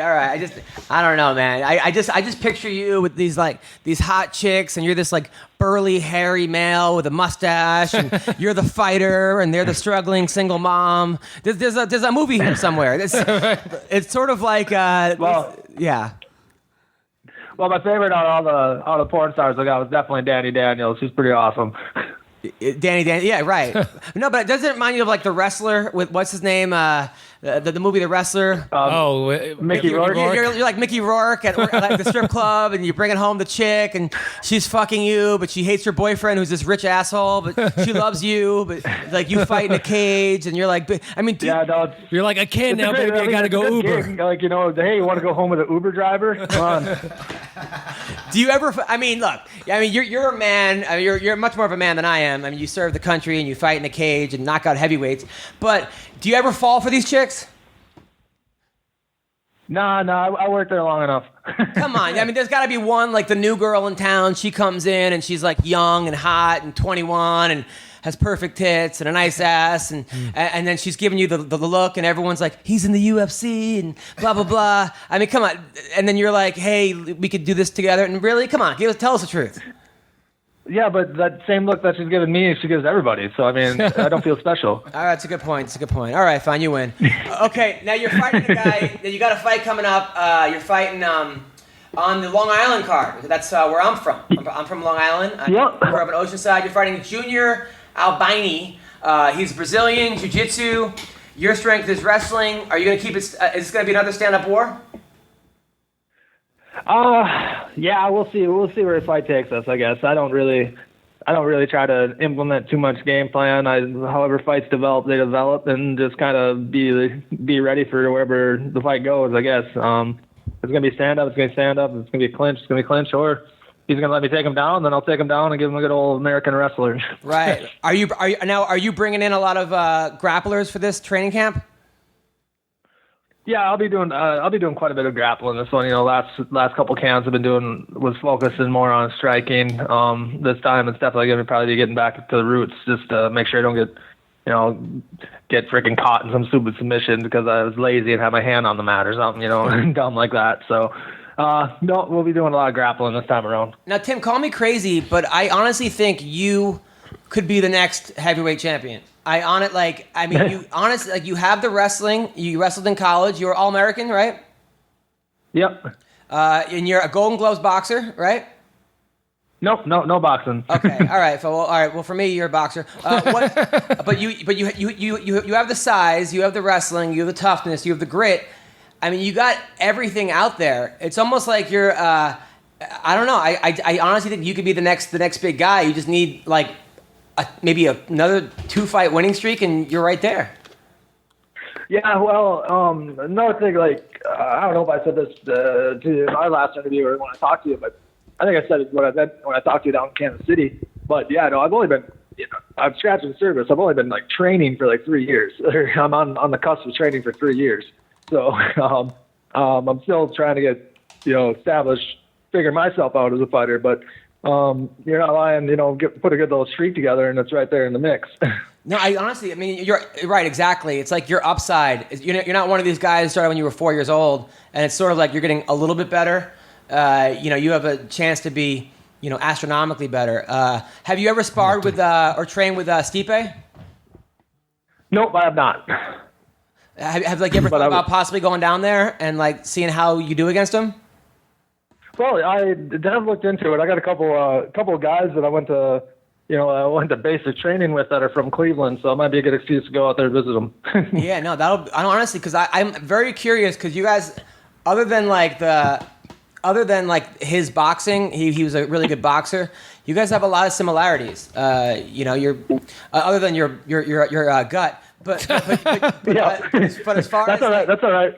I own my chubbiness. No worries. No, absolutely. I mean, you're right there. What were you going to say, Ian? Well, I was going to say, I mean, if you've only been training 3 years, and to be where you're at, that's insane. You only can go up. How old are you?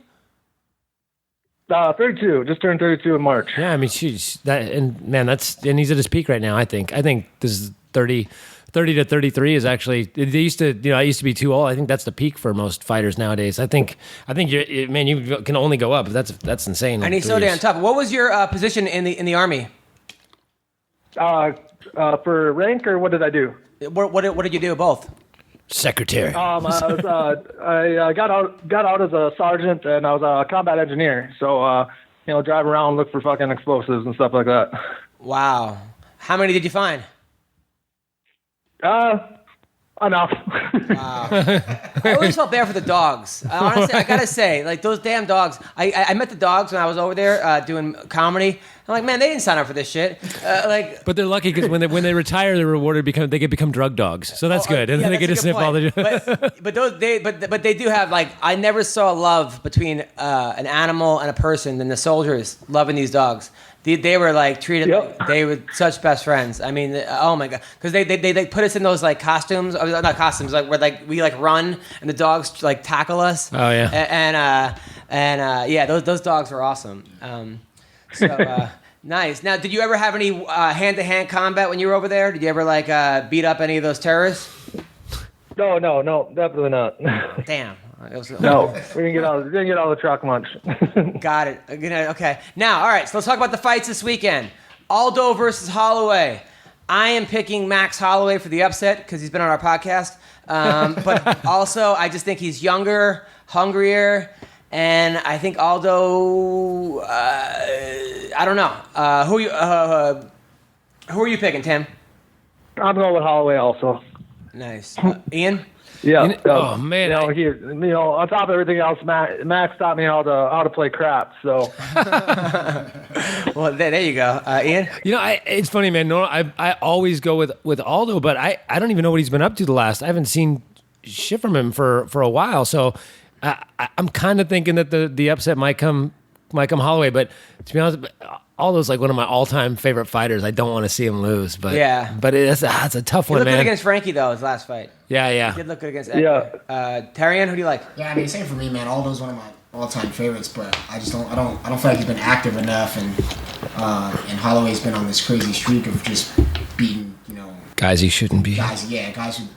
People who, and not just beating them, but beating them in like devastating fashion. Just dominating them. When I watched the Cub Swanson fight, I was like, it's gonna be a good fight, it's gonna be a tough fight, and he dominated Cub.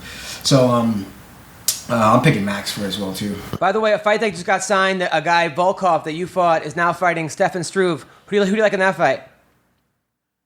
I haven't really thought about that fight too much yet.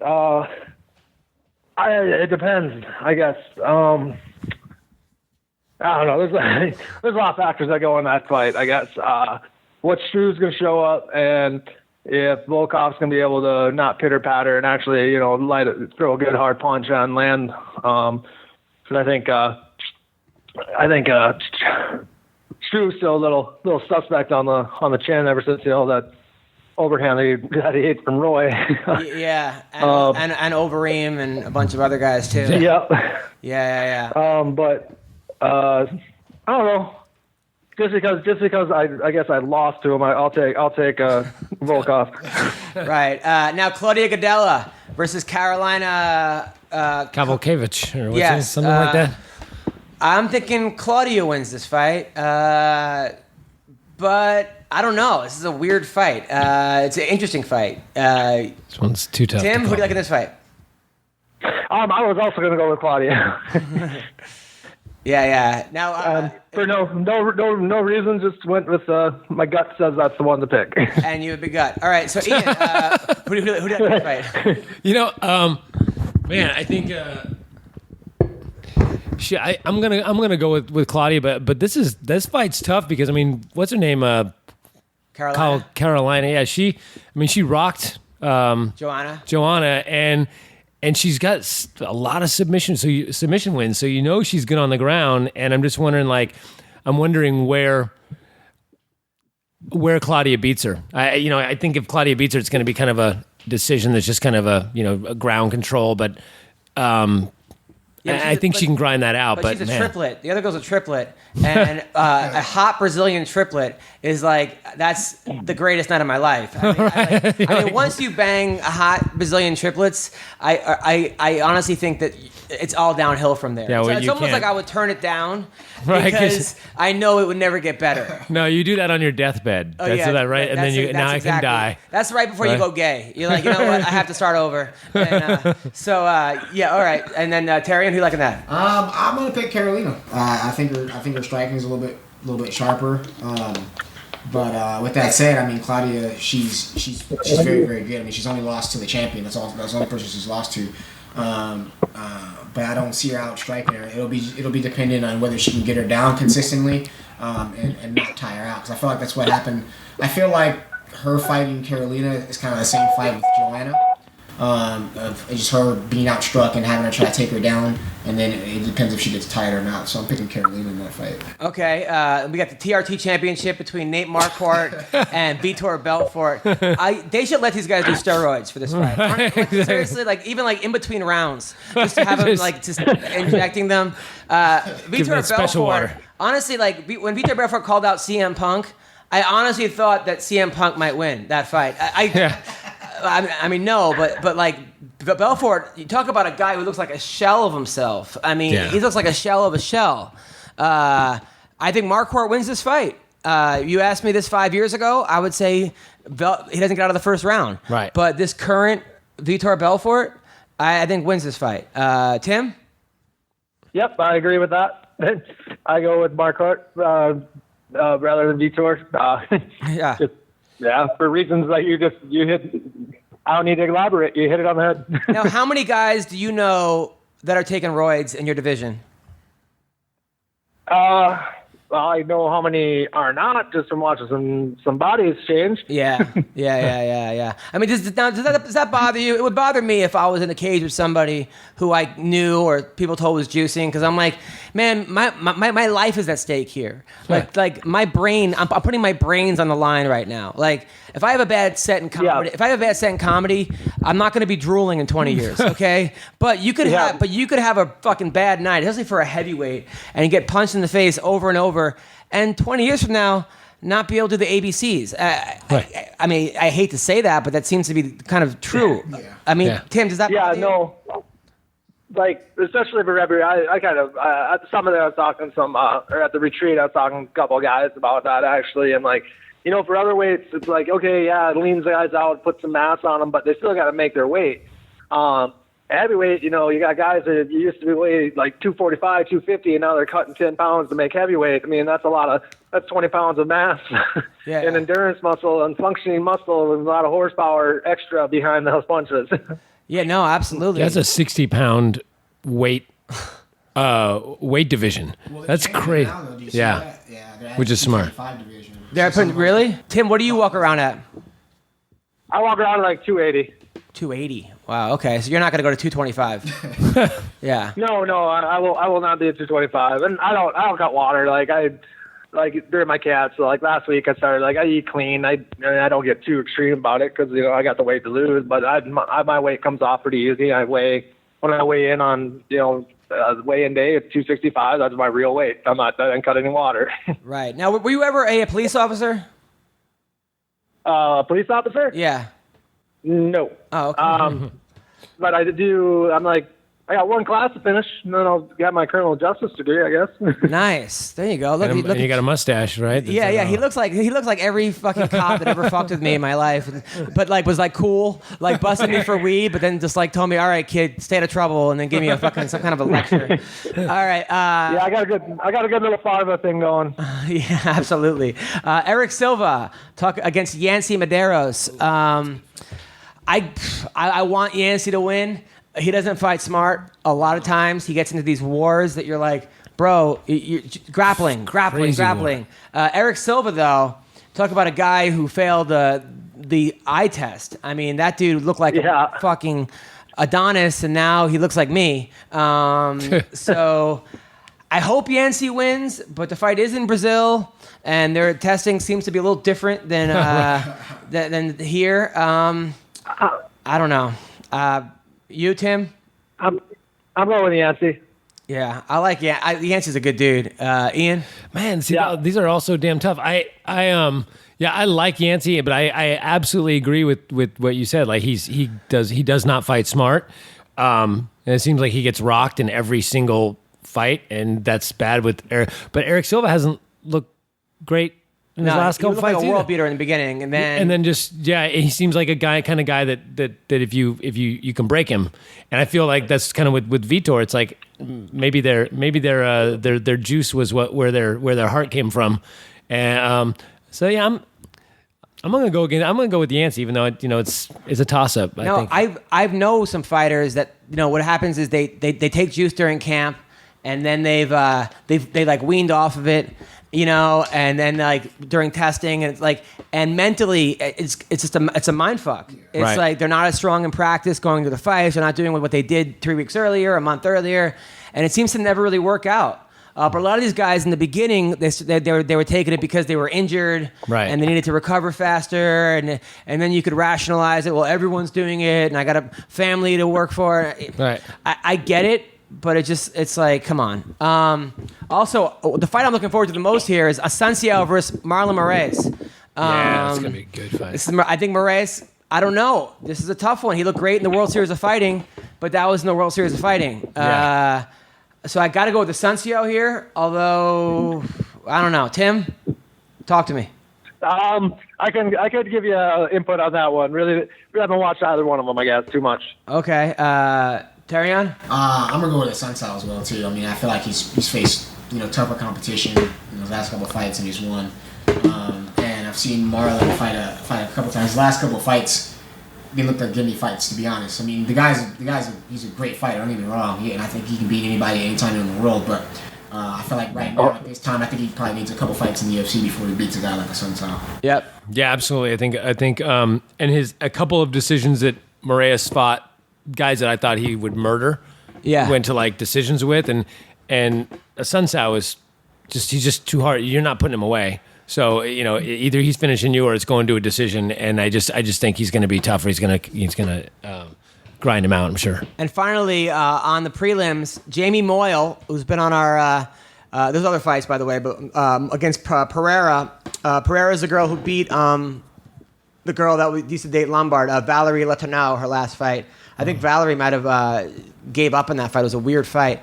But Jamie Moyle is like this little half Asian girl who's cute as hell. Who comes to my comedy show. You would think she was like a librarian or something, and then she's a fighter. You're like, holy shit! But she's got good wrestling, and I think she can win this fight. So my girl Moyle, I'm pulling for her. Tim.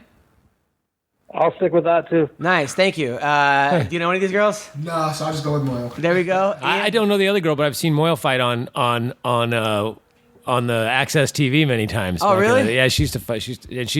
I think it was Access TV. She fought on like the RFA or something like that. Yeah, so I don't know the other girl, so let's go with Moyle. Nice. Now, Tim, have you been to Long Island before?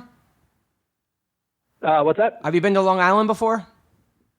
No, I haven't been to New York before. I haven't been to the East Coast or West Coast yet. Oh wow, dude, you're gonna love it. First of all, it's the first time it's ever been to Long Island as far as the UFC. So it's the most obnoxious, loud, fucking craziest fans. They're gonna be going crazy.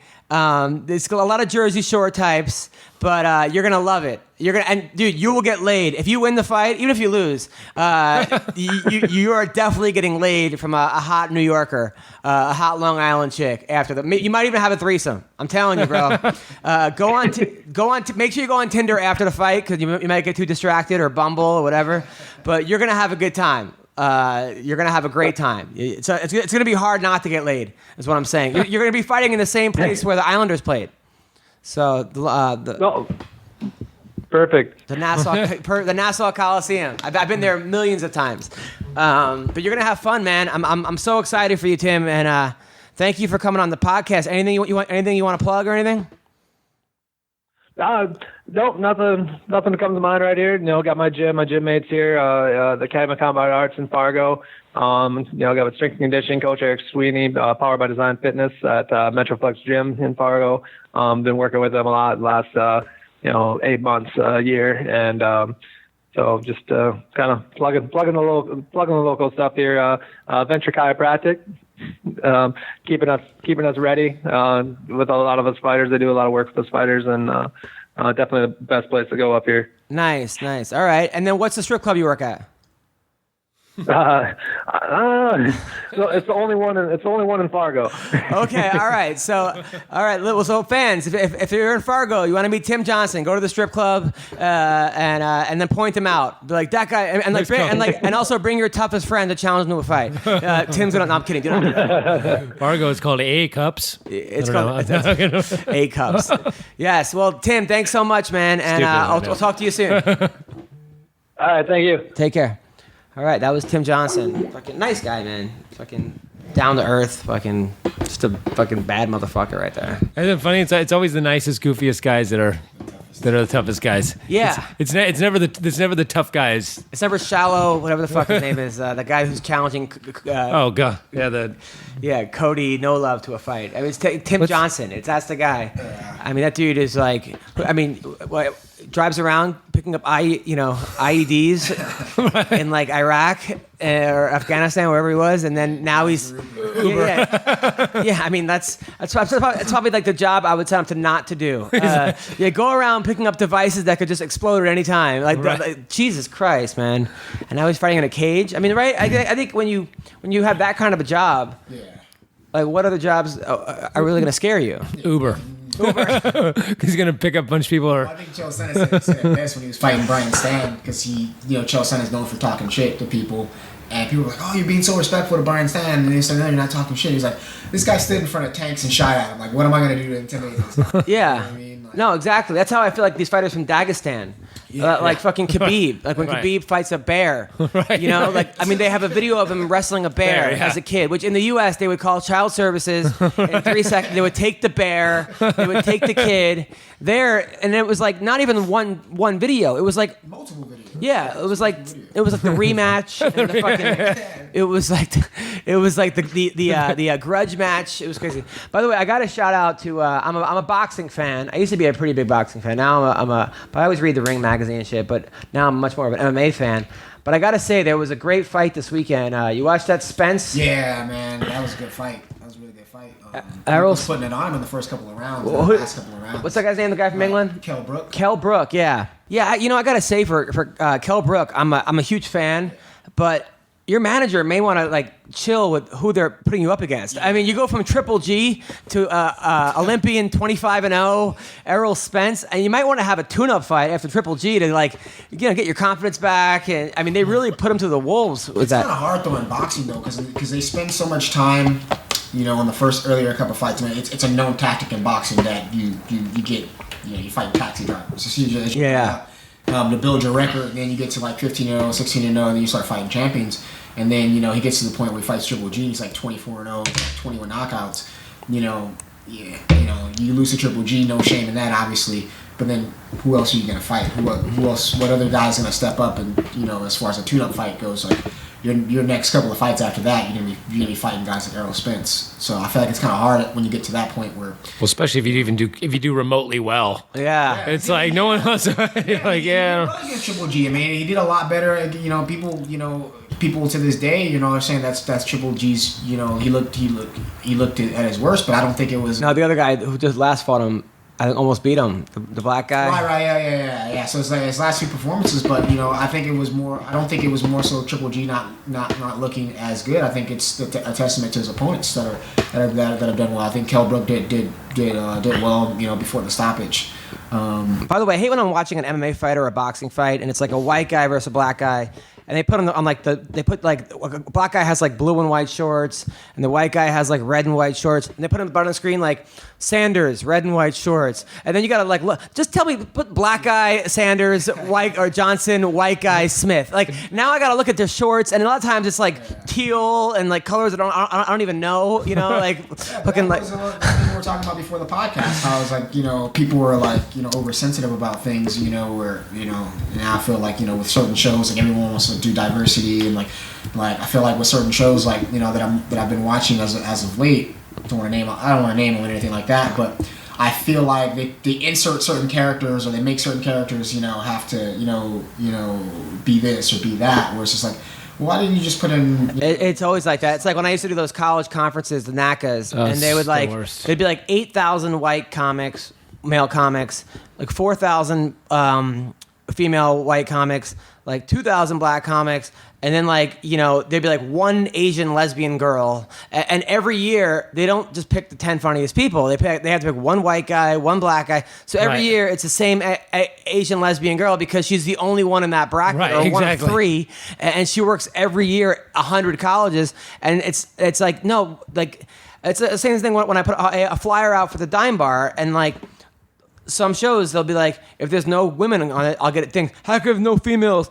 It just happened to be. Like, why don't you go back to the last 97 fucking flyers I put up? Right. I put plenty of females, but I just put the funniest people. It just so happened that week. But then when I put females, like, oh, I like how you're female power. I'm like, no, I'm just booking comedians. Right. Like, as long as we, like, make it the female comic versus the white male comic versus black comic, then it's like... These divisions. Then we're making divisions, and then we're separating, and it's like, oh, dude, like. Well, and the thing is, like, if some guy sitting in Ohio watching Comedy Central or whatever, laughing his ass off watching whatever special or showcase show, the premium blends of the day or the Gotham or whatever, they're not sitting around going, man, I'm laughing my ass off. But what I really need to see is that as a lesbian Asian, because I just don't feel that there's enough diversity in this. They don't care. They just want it to be funny. And if you are that and you're funny, that's great. That's fucking awesome.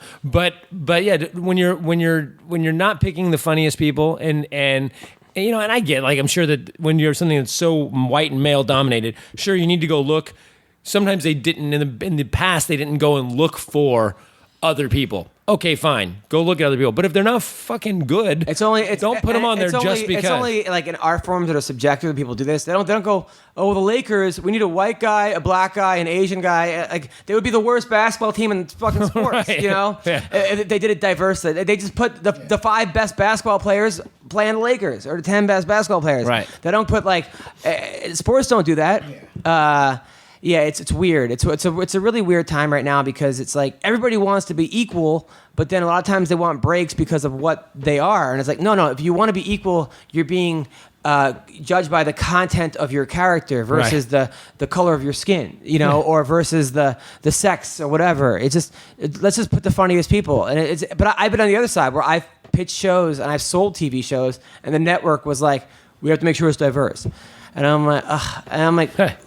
Let's make sure it's funny. Yeah. And if it just so happens to be the 5, it's Adam and 4 black guys, or Adam and 4 women, because that's who the funniest cast is.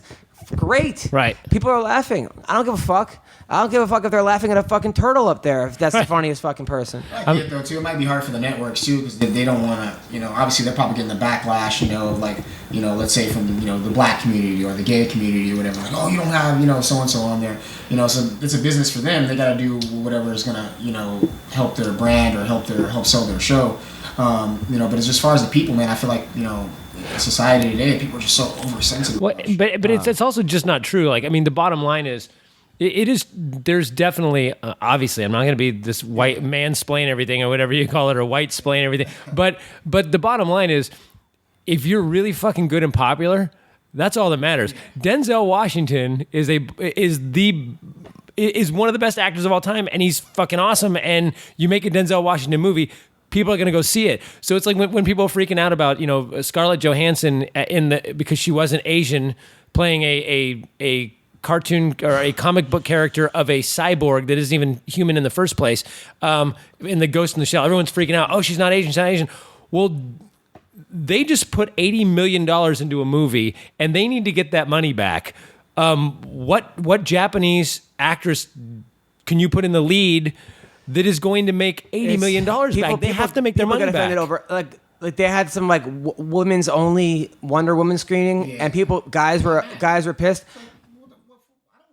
I'm so happy. I still go see it. I don't have a screening where it's all the women. I don't want to. First of all, I honestly, all fucking Jake Gyllenhaal movies should be women only. I'd be fucking thrilled. I would love an excuse to not see that fucking Wonder Woman. Sorry, baby, I can't go. Yeah, I can't. I'm not allowed to. They should on it. That'd be amazing. In fact, the E Network should be fucking women only. Even on my TV, I should not be able to watch the fucking Kardashians or HGTV or any of that fucking bullshit. Like, so stupid. Bravo. Yeah, any guy that's complaining that can't see Wonder Woman is a fucking idiot. I'm sorry. Like, I'm not seeing it anyway. Maybe if it's on on the plane or something, I can't get up and leave. I'll go see Wonder Woman. But I'm not fucking like running to the theater to go see fucking Wonder Woman. Right. It's just an excuse for the what are those Trump people call themselves? There's like a whole group of people that the white guys,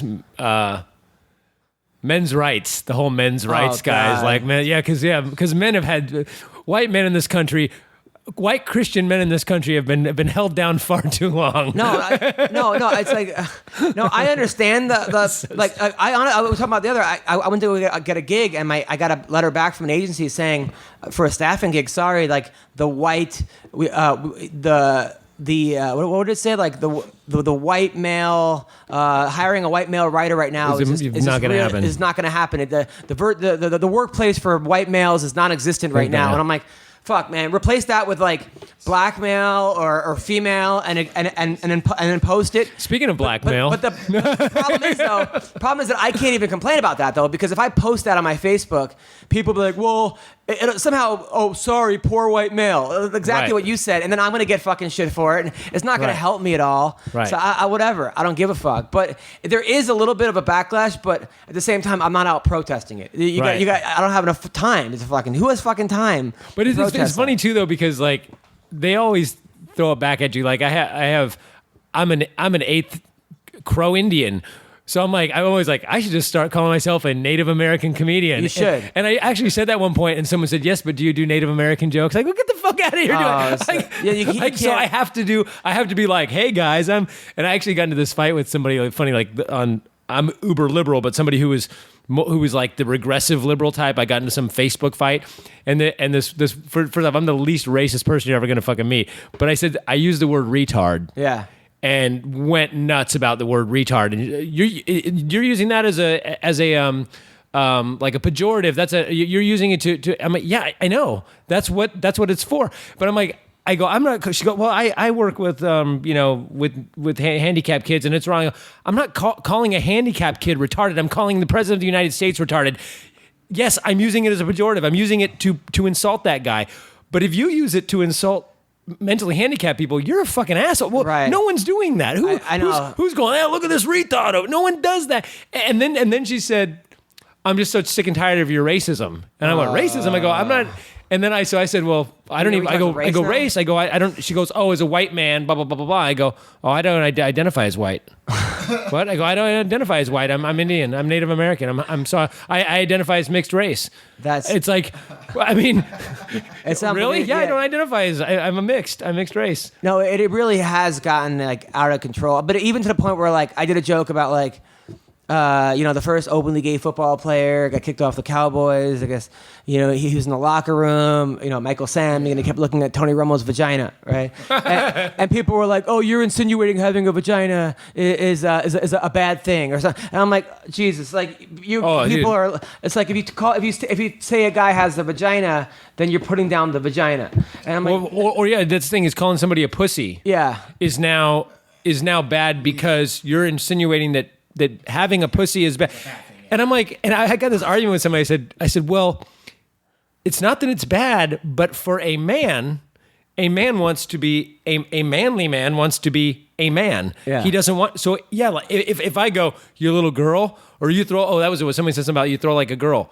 So all girls don't throw, but we all know what that means when I say throws like a girl. We know exactly what that image is in your head. Pretending to think of it as something different so that you have a reason to get mad. Right. And the thing is that what are you going to tell a 7-year-old or an 8-year-old boy?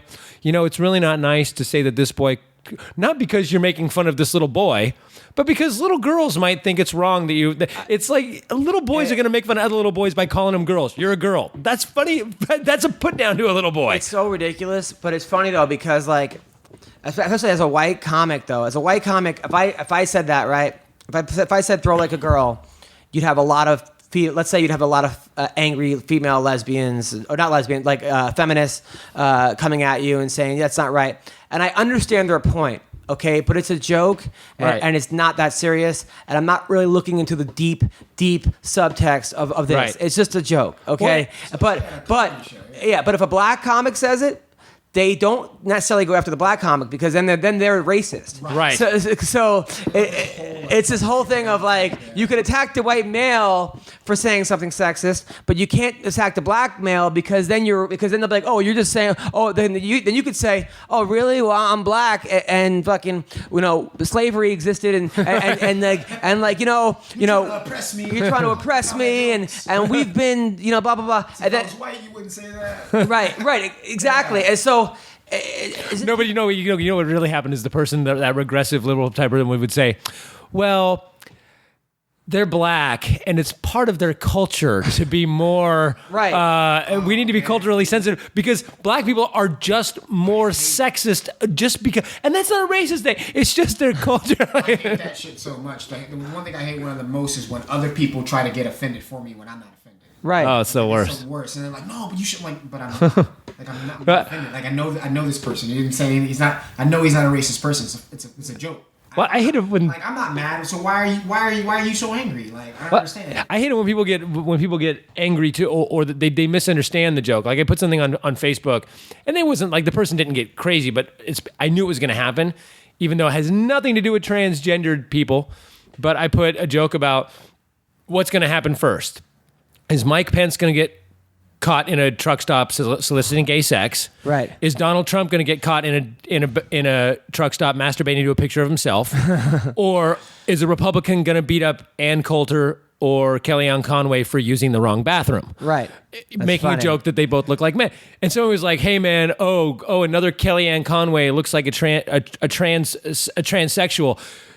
Stop making fun of transsexuals. Blah, blah. I go, I'm not making fun of transsexuals.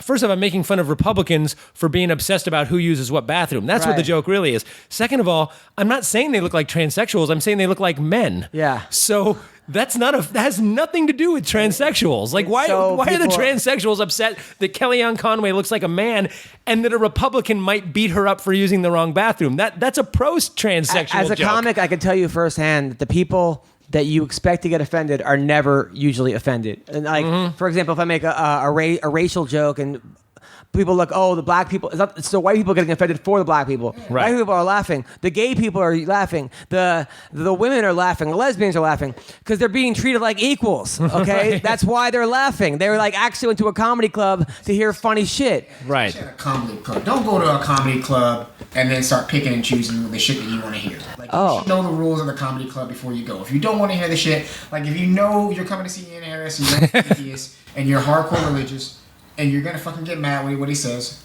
don't show up. But it's this whole new rule of it's like millennial. It's like a millennial thing, entitlement rule of you can't punch down. They go, punching down is bad. So you're going the people that they've already like assumed are down are gay people, black people. And isn't that inherently women. fucking discriminatory? That hey.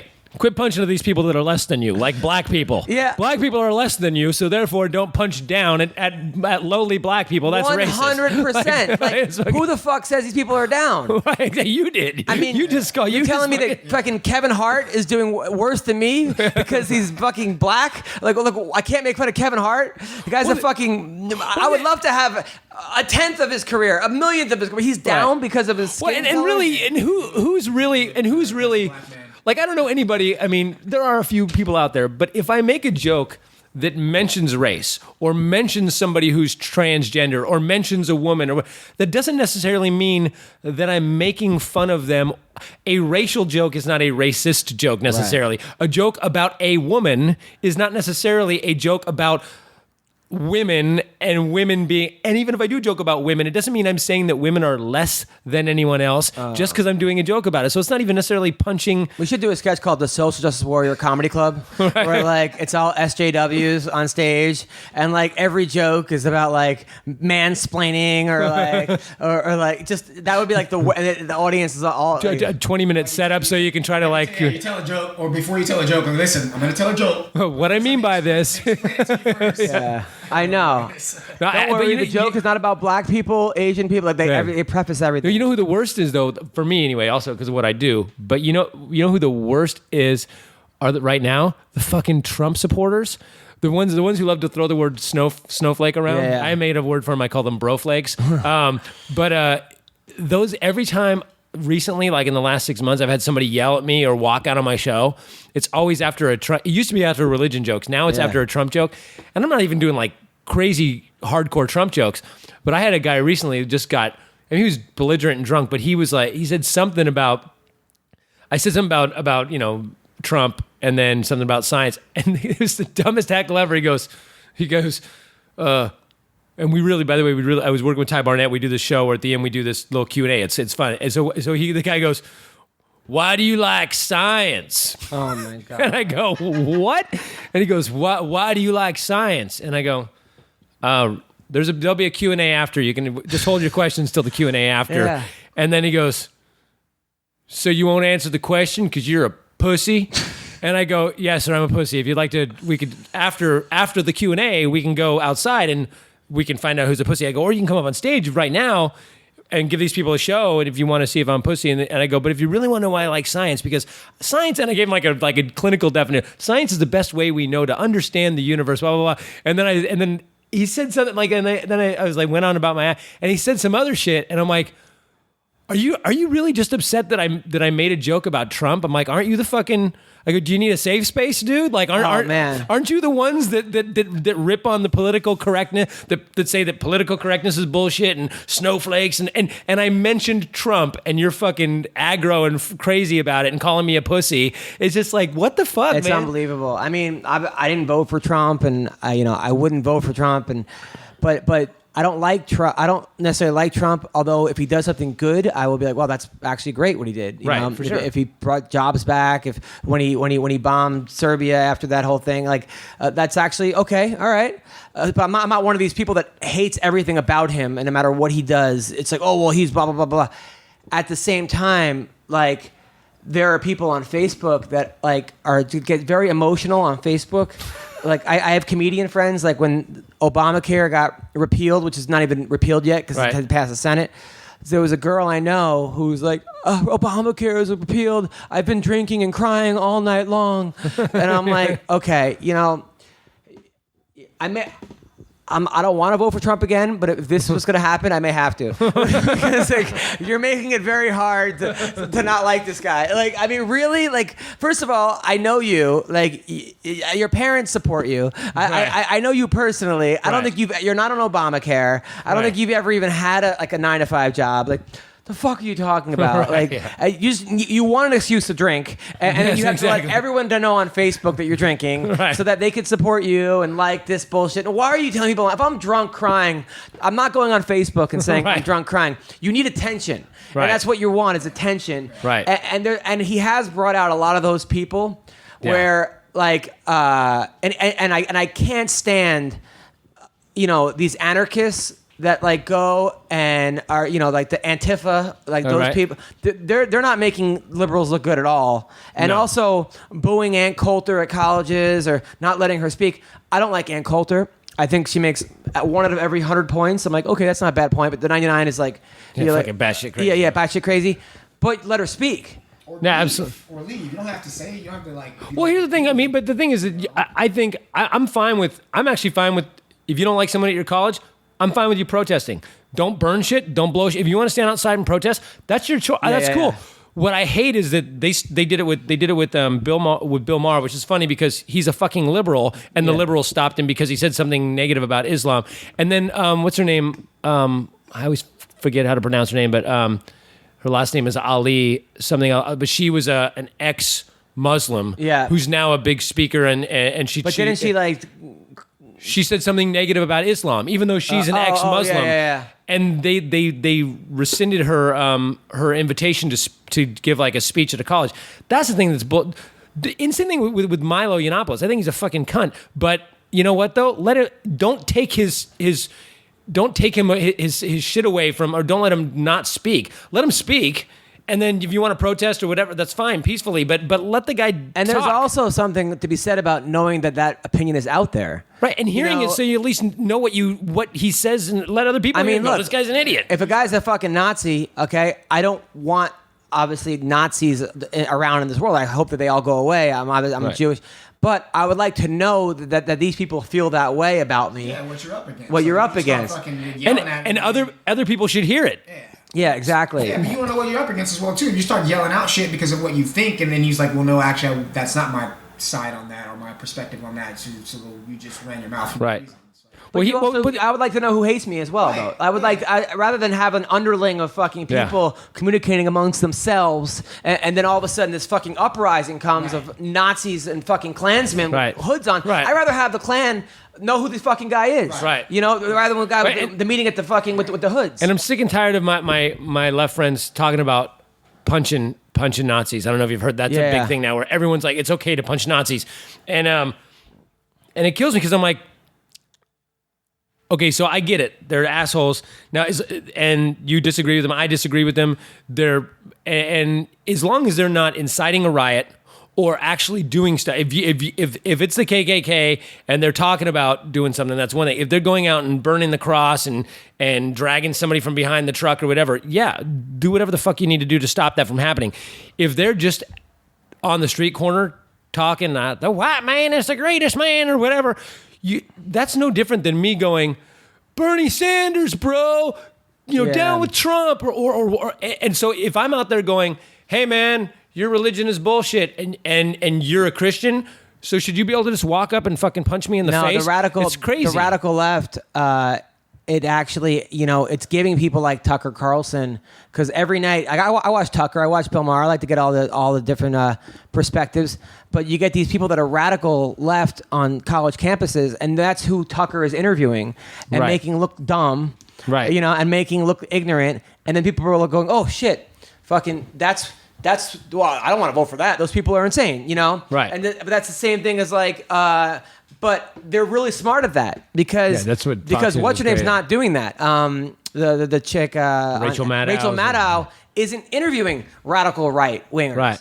Like, but she would. Which they need to. They should. They get those YouTube videos where like right before the thing where they're like interviewing the Trump supporters, and they're like, so what was Obama doing on 9/11? That's a good question. Where was Obama? Well, he was in Chicago because he wasn't even in office at the time, but it's like, they're like, that's right. They should he get was out golfing. Somebody like Oberman or Maddow, they should get one of these people who are like, man, I'm not delivering pizzas to gays. Whatever the fuck. Right. Get them because that's exactly what Fox News is doing. Right. And it's making them look bad. It's making the left look bad. Right. Couple of nuts, and then everyone goes, "Oh, that's how they all are." Right. Yeah. And it's further, their perspective. That's why they don't want celebrity. That's why they're always like, these celebrities need to shut up. Why? Because they're well spoken. Yeah, it's like exactly. Some do though. Some celebrities need to shut up because you're right. Some celebrities like Mark Ruffalo or these guys who are really into. I could hear listen to that guy talk about fracking for hours. Right. That guy knows what he's talking about. But you and I both know a lot of comedians who were like, Trump's a dumbass, you know, he wants to build a wall. Like, it's just, okay, but you're not really giving us any new information, Right. and you can't really break down. A lot of times, if you actually took Obamacare and Trump care and put them side by side, people wouldn't be able to tell the difference. Some people wouldn't. Obviously, Right. some others would. But I mean, what I don't like about Trump is like taking away food stamps from people, like Right. like taking away, cutting funding, cutting education. Well, he's cutting- just fucking. The biggest thing is he's just fucking dangerous because he's to the rest of the world because he's so fucking ego driven. I mean, doing the crazy shit. The crazy ego driven shit, like where he's like pushing the NATO guy out of the way. Like he's just, and the fact that every other country's leader is making fun of us, like There was it's something so funny about bad. him scolding NATO, though. I gotta say, when I watched him going, "You guys have to pay," It's just so fucking ignorant though, it's- because it's not true. It's like is it not yeah, true? it's not true. Oh. But the thing is that it's like, it's not true, but also that's what we have purposely done. We spend our military budget is 7 times more than all of theirs combined. So it's like, yes, we're out here trying to police the world. That's what we keep fucking doing. So we can't go out and invade all these countries and say and police the world and then bitch that other people aren't policing the world. It's like, but on top of that, he doesn't understand. He's never been briefed on any of this stuff. Did you see that? I mean, the one video they're doing the Italian prime minister is speaking, and everyone has headphones because it translates Yeah. it. He's not even on the headphones. He's like fucking drawing dick pics, playing tic-tac-toe with himself and losing. Well, seriously, he doesn't even have, he doesn't have the headphones, so he doesn't fucking speak Italian. So he's not even listening to a thing that guy's saying. My thing is, he just doesn't have the mindset of a leader. You know what I mean? No, he has a mindset of a 5-year-old. He runs his mouth about things. Like, even if you do feel this way, even if they're all radical, things, you have to be careful with what you say and what you tread, what topics you tread on. Because then you're just essentially like every other thing that he says or comes out of his mouth or the tweets can incite war. That's ridiculous.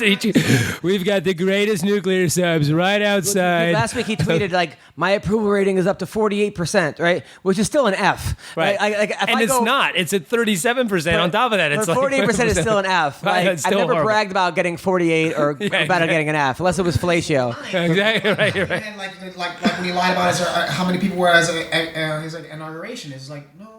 Yeah. There's video evidence. There's pictures. Like there's not even. But it's also the fact that he's obsessed with the scary thing. To By the me way, is- our listeners are going to be like, I thought we were on MMA, yeah. guarantee I'm going to get, stop talking about politics. Yeah, sorry. And then I'm going to get Let's talk fucking, fighting. I'm going to get paragraphs of pro-Trump, what he's done, Yeah. anti-Obama shit. You're going to get, what's your Twitter handle? Comediocre. I'm gonna get. And you will love to engage with people about this, right? You actually like that? Yeah, absolutely. Okay, that's so, good. Okay, so comediocre, but I know that we're gonna get tons of shit. Stop I'm sorry. talking politics. For those people, my Twitter handle is @liberalfaggot. So Anyway, all right, back to fighting. Back to fighting. Okay, so all right, UFC coming up this week. Some other fights that got announced. That there was some good fights that actually got announced. Travis Brown is fighting Alexei Oleinik. Brown is coming up 3 straight losses. If he loses, I would just say hang it up. I just think it's like, hopefully he leaves Coach Edmond for this fight, but who knows if he will. Meanwhile, Oleinik has won 3 out of 4. Robert Whittaker versus Romero that's a good for an fight. interim fight. I'm going. Whitaker's one of those guys. Every single fight, I go, this guy's gonna lose, and every single fight I was like, there's no way he's gonna beat Jacare. Holy He shit! might clip him and then eventually get taken down and submitted like in the first round. Like that was, but then he just Jesus. No, when I saw him warming up, I was there for the warm up, Right. And I was like, and Jacare was like, and I know it was warm up and it was whatever, but I'm like, you just saw in his eye and in his motion and his crispness and his striking, where you're like, whoa, this guy's got something. I don't know. And he seems like he's mentally tough. I even texted man. my brother right afterwards. I go, this guy's gonna win. Whitaker's gonna win. But Romero hits fucking hard. His wrestling is insane. He is 40 or maybe even older. Right. If he can make it out of the second round, I say it's Whitaker. It's a 5-round fight. Oh, is it? But it's if he can make it out of the second round. I think Whitaker's got great head movement and he's got good movement in general. I don't think Whitaker's going to engage with him hard in the first round or two. I think Romero, if Whitaker plays the right game and just kind of pot shots and moves him around for a round or two, Romero's going to start gassing. And Whitaker will probably knock him out in the second, and then into the second or beginning of the third round. But Weidman didn't make him gas. I mean, he didn't gas against Weidman. I think Whitaker has a gassed himself though. Yes. I think Weidman going. I think if you watch, like, obviously taking down Yoel Romero is not the smartest thing to do. Yeah. You know what I mean, in all the fights that you've seen where guys try to grapple with him, he can do that all day. The problem is when you mix things up, when you make him strike and you make him work and. Like Tim Kennedy, for example. Tim Kennedy almost had him out of there. If it wasn't for Derek Brunson. Same thing with Derek Brunson. I think guys that try to avoid his wrestling. Obviously, he's going to take you down a couple times, but if you can get back up because he's not the greatest submission artist. He's not really known for grounding and pounding too many people out. Like he's known for explosive knockouts when you mess up. But I feel like when he fights guys that has good striking and they force him to have to work and they're not trying to wrestle him and get him down and not burn themselves out, those are the guys that he struggles with. So we're all picking Whitaker? Picking Whitaker. Okay. And then you're picking Whitaker? Yeah, definitely Whitaker. And then also let's talk about Angela Magana. She, I guess... I'm picking Cyborg. Sorry. I guess she's now pressing charges. Listen, I think, like we had talked about last time, Cyborg should be better than punching Magana in a street fight. Yeah, absolutely. She's got way more to lose, nothing to gain there. At the same time, you got punched. You're a pro fighter. You tweeted out, "I didn't break any, teeth." That night you went to the Snoop Dogg concert. I don't think you have much of a case here. Maybe you do, but don't sue Cyborg. And she just seems like an attention, a complete attention whore. It's just like, yeah, it's just like that's a weak move. You know what I mean? You're gonna go on the internet.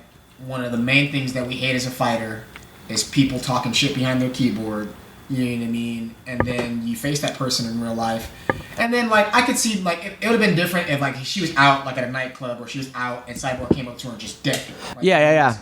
But when Cyborg approached her and talked about it, I was like, hey, I don't like that you're posting, you gotta respect me. And then your response is, I'll say whatever the fuck I want about whoever I want. And then you're inciting it even more after what you just said, and then she punches you in the mouth, and now you want to sue. Come on. Yeah, that's a weak move. It's one thing too. If you're trash talking for a fight or somebody who's in your division, I mean, you don't go on and be like, fuck this John Jones, but that's not what you do. They're not even ever gonna fight, and if you're gonna fight someday, you talk about their fighting. You don't talk about someone's appearance like that. You know what I mean? You don't just talk about someone's appearance like that. And then knowing that there's probably no chance you ever two are gonna fight. It's never gonna happen, and so you're kind of hiding behind that little curtain of doing that, and then it's like, well, you trying to hide behind the fact okay, if she responds and she just hits me, then I'm going to sue her. Yeah, I know. She's probably thinking, she hasn't worked in a long time. I don't know what she does for a job. And also, she's got a kid. And she's probably like, listen, I could probably make a $50,000 or a settlement out of this. And I understand. that thinking, but don't do it. Right. You could make the money somehow other way. You could become a trainer or whatever you got to do. You got to have a fight. And Victor will sign you. You're still in the UFC. You don't need to sue Cyborg. Did the UFC cut her? No, I don't think she's cut. I think she probably. I think she has dirt on everybody. I think she has pictures of That's all I can think about is that she's banged something's going on there. Yeah. But yeah, probably multiples. Yes, but I want to thank our sponsor, Blue Apron, guys. Blue Apron's the #1 fresh ingredient and recipe delivery service in the country. I'm telling you, me and my girl have Blue Apron night. I feel like I'm the greatest chef in the world, like I'm Guy Lafiore, what's his name? Yeah, I actually, we have... The guy that fights for LFA? Yes, that guy. Yes, I'm telling you. Yeah, that chef. Their mission is to make incredible home cooking accessible to everyone, and they achieve this by supporting a more sustainable food system, setting the highest standards for ingredients, and building a community of home chefs. Blue Apron has established partnerships with over 150 farms, fisheries, and ranchers across the U.S., and as a result, their seafood is sourced sustainably under standards developed in partnership with the Monterey Bay Aquarium and Seafood Watch. They got beef, chicken, and pork come from responsibly raised animals. The produce is sourced with farms that practice regenerative farming, and they can be delivered to 99% of the continental U.S. and 99.5% of food desserts. I'm telling you, Blue Apron, I love it. It's delicious food, and cooking together builds strong family bonds. Research shows that Blue Apron families cook nearly 3 times more often. Those who spend a lot at restaurants or at high-end grocery stores can now spend under $10 per person. You got to check it out. Their upcoming meals are delicious. I'm telling you, not all ingredients are created equal. Fresh, high-quality ingredients make a real difference. So it's important to know where your food comes from. It's affordable. They got variety. It's flexible. It's easy. It's guaranteed. Check out this week's menu and get your first 3 meals free with free shipping. Going to blueapron.com/MMA roast. You'll love how good it feels, how good it tastes, and be able to create incredible home-cooked meals. So Blue Apron, don't wait. That's blueapron.com/MMA roast. Blue Apron, a better way to cook. What do you got coming up, Ian? Doing a show for in Hermosa Beach on June 10th, and it's at a place called Saint Rock. And it's like a rock club. It's cool, but I'm giving a portion of proceeds, basically my proceeds, to liamslife.org, which is Marcus Koval's organization about drunk driving. So Marcus going to do a little set, and so that's June 10th. If anyone's in the area, and then also I'm matchmaking and helping put together a pro and amateur show here in Los Angeles at Florentine Gardens in El Monte on July 14th, and it's called Celtic Gladiators. It's the biggest show in Ireland, and they're coming to America for the first time, and I'm helping matchmake. So July 14th, there's any fighters who want on, but also if you're in the LA area, come. It's going to be a sick show. So if you're a pro, you're an amateur fighter, okay, because we have a lot of them that listen to this, and you want to fight on this card, how do you do it? Just hit me up. You can send me an email. You can at comediocre.com is a Facebook or Twitter, or you can just email me. It's IANARCHY71@yahoo.com. And now, how are the purses good? Yeah, actually not bad. We're only doing 6 pro fights, so we have a little bit more. But we're gonna do some lower end ones and some high. But it's still a regional show. And now are they bringing their champs over? Are they bringing over like not this time, but eventually they will. They are bringing one guy from London Shoot Fighters. He's their 205 champion, and I believe he's going to be fighting Sean Loeffler here, and that might be a title fight. We're still working that out. So is it Ireland versus the U.S. kind of thing? No, not yet. They're right now. Right now, he's testing the waters. He just went to London. He went to Poland. He's going to Brazil. He's going to America. He's going to start planting his seeds. They've got 41 countries in Europe on Fightbox, so it's going to stream to 41 countries. So once he plants his seeds in all these places, then he's going to try to do a whole international. They'll be based out of Ireland, but he wants to bring in all the champions and start anew. Now it's in El Monte. What kind of venue is it? It's going to be at Florentine Gardens, which is they do a lot of amateur shows there. They've done a few pro shows in the past. So Sparstar, Tony Padilla's Sparstar, which is probably one of the top amateur shows in the country. Tony, we needed someone on this end who is a licensed licensed promoter. So I hooked this guy up from Ireland. I hooked him up with Tony, so Tony's co-promoting, and I'm helping out as well. And girls too?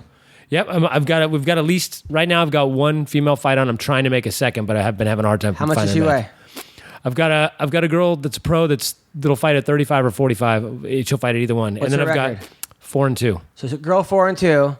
Okay, so we need a girl who's 135 or 145 to fight her. Yes. Okay. Yeah, and then we've got a girl. We got an amateur that's going to be 115. That's matched, and that's going to be a really good fight. Girl, it's 3-1 against girls 2-0 here from LA. So, by the way, that LFA, I watched this girl have one of the best knockouts I've ever seen in my life. Fought an LFA 2 weeks ago. They showed it. That head kick. Yeah. Oh my God, that black girl. Against the girl from Kings. The girl from Kings, it was one of the craziest. The girl went stiff. And I didn't see that. Jeez. I think I have it. I'll show you too. But it was pretty funny. Once again, the voice, Chavello, her husband was like some track star. like a Olympian track star, and the girl who got knocked out, and he's like, he's sprinting to the cage right now. Like, I'm like, really, dude? Like, even after the girl gets knocked out, you gotta make a cheesy. Right. But I was laughing pretty hard.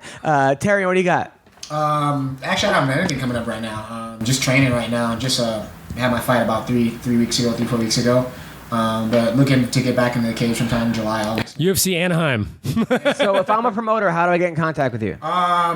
Through my manager, Jason House at IRVING Sports, or any of my coaches, Ian Harris, or even myself. If you want to get in contact with me, you can message me on Facebook or send me an email at tjware05@gmail.com. Gotcha. Iridium, they're good, right? Yeah.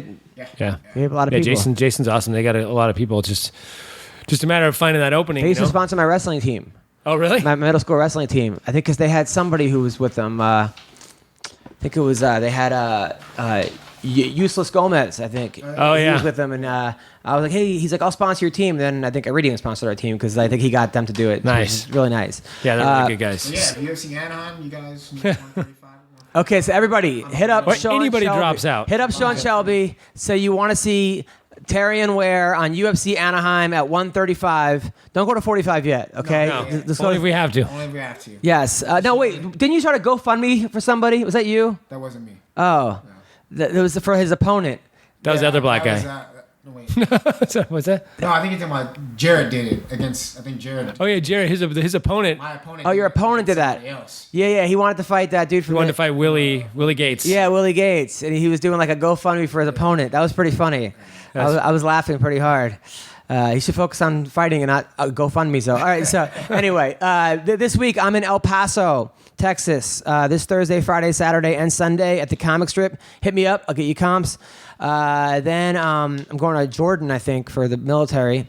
Then I'm going to Vegas, UFC Fight Week at the Stratosphere. If you want tickets, hit me up. The second week of July, I'm in Off the Hook Comedy Club in Fort Myers. And then I'm going to be in Linwood, Washington, and Arlington, Washington, at the Angel of the Winds Casino and Cliffhanger Sports. And then I'm going to Penguins and Cedar Rapids in September. And then Springfield, the Blue Room Comedy Club in Springfield, Illinois, I think, or Springfield, Missouri. One of the Springfields. Anyway, so I will be there. The Simpsons live. Yes, exactly. Timothy Johnson, thank you for calling in.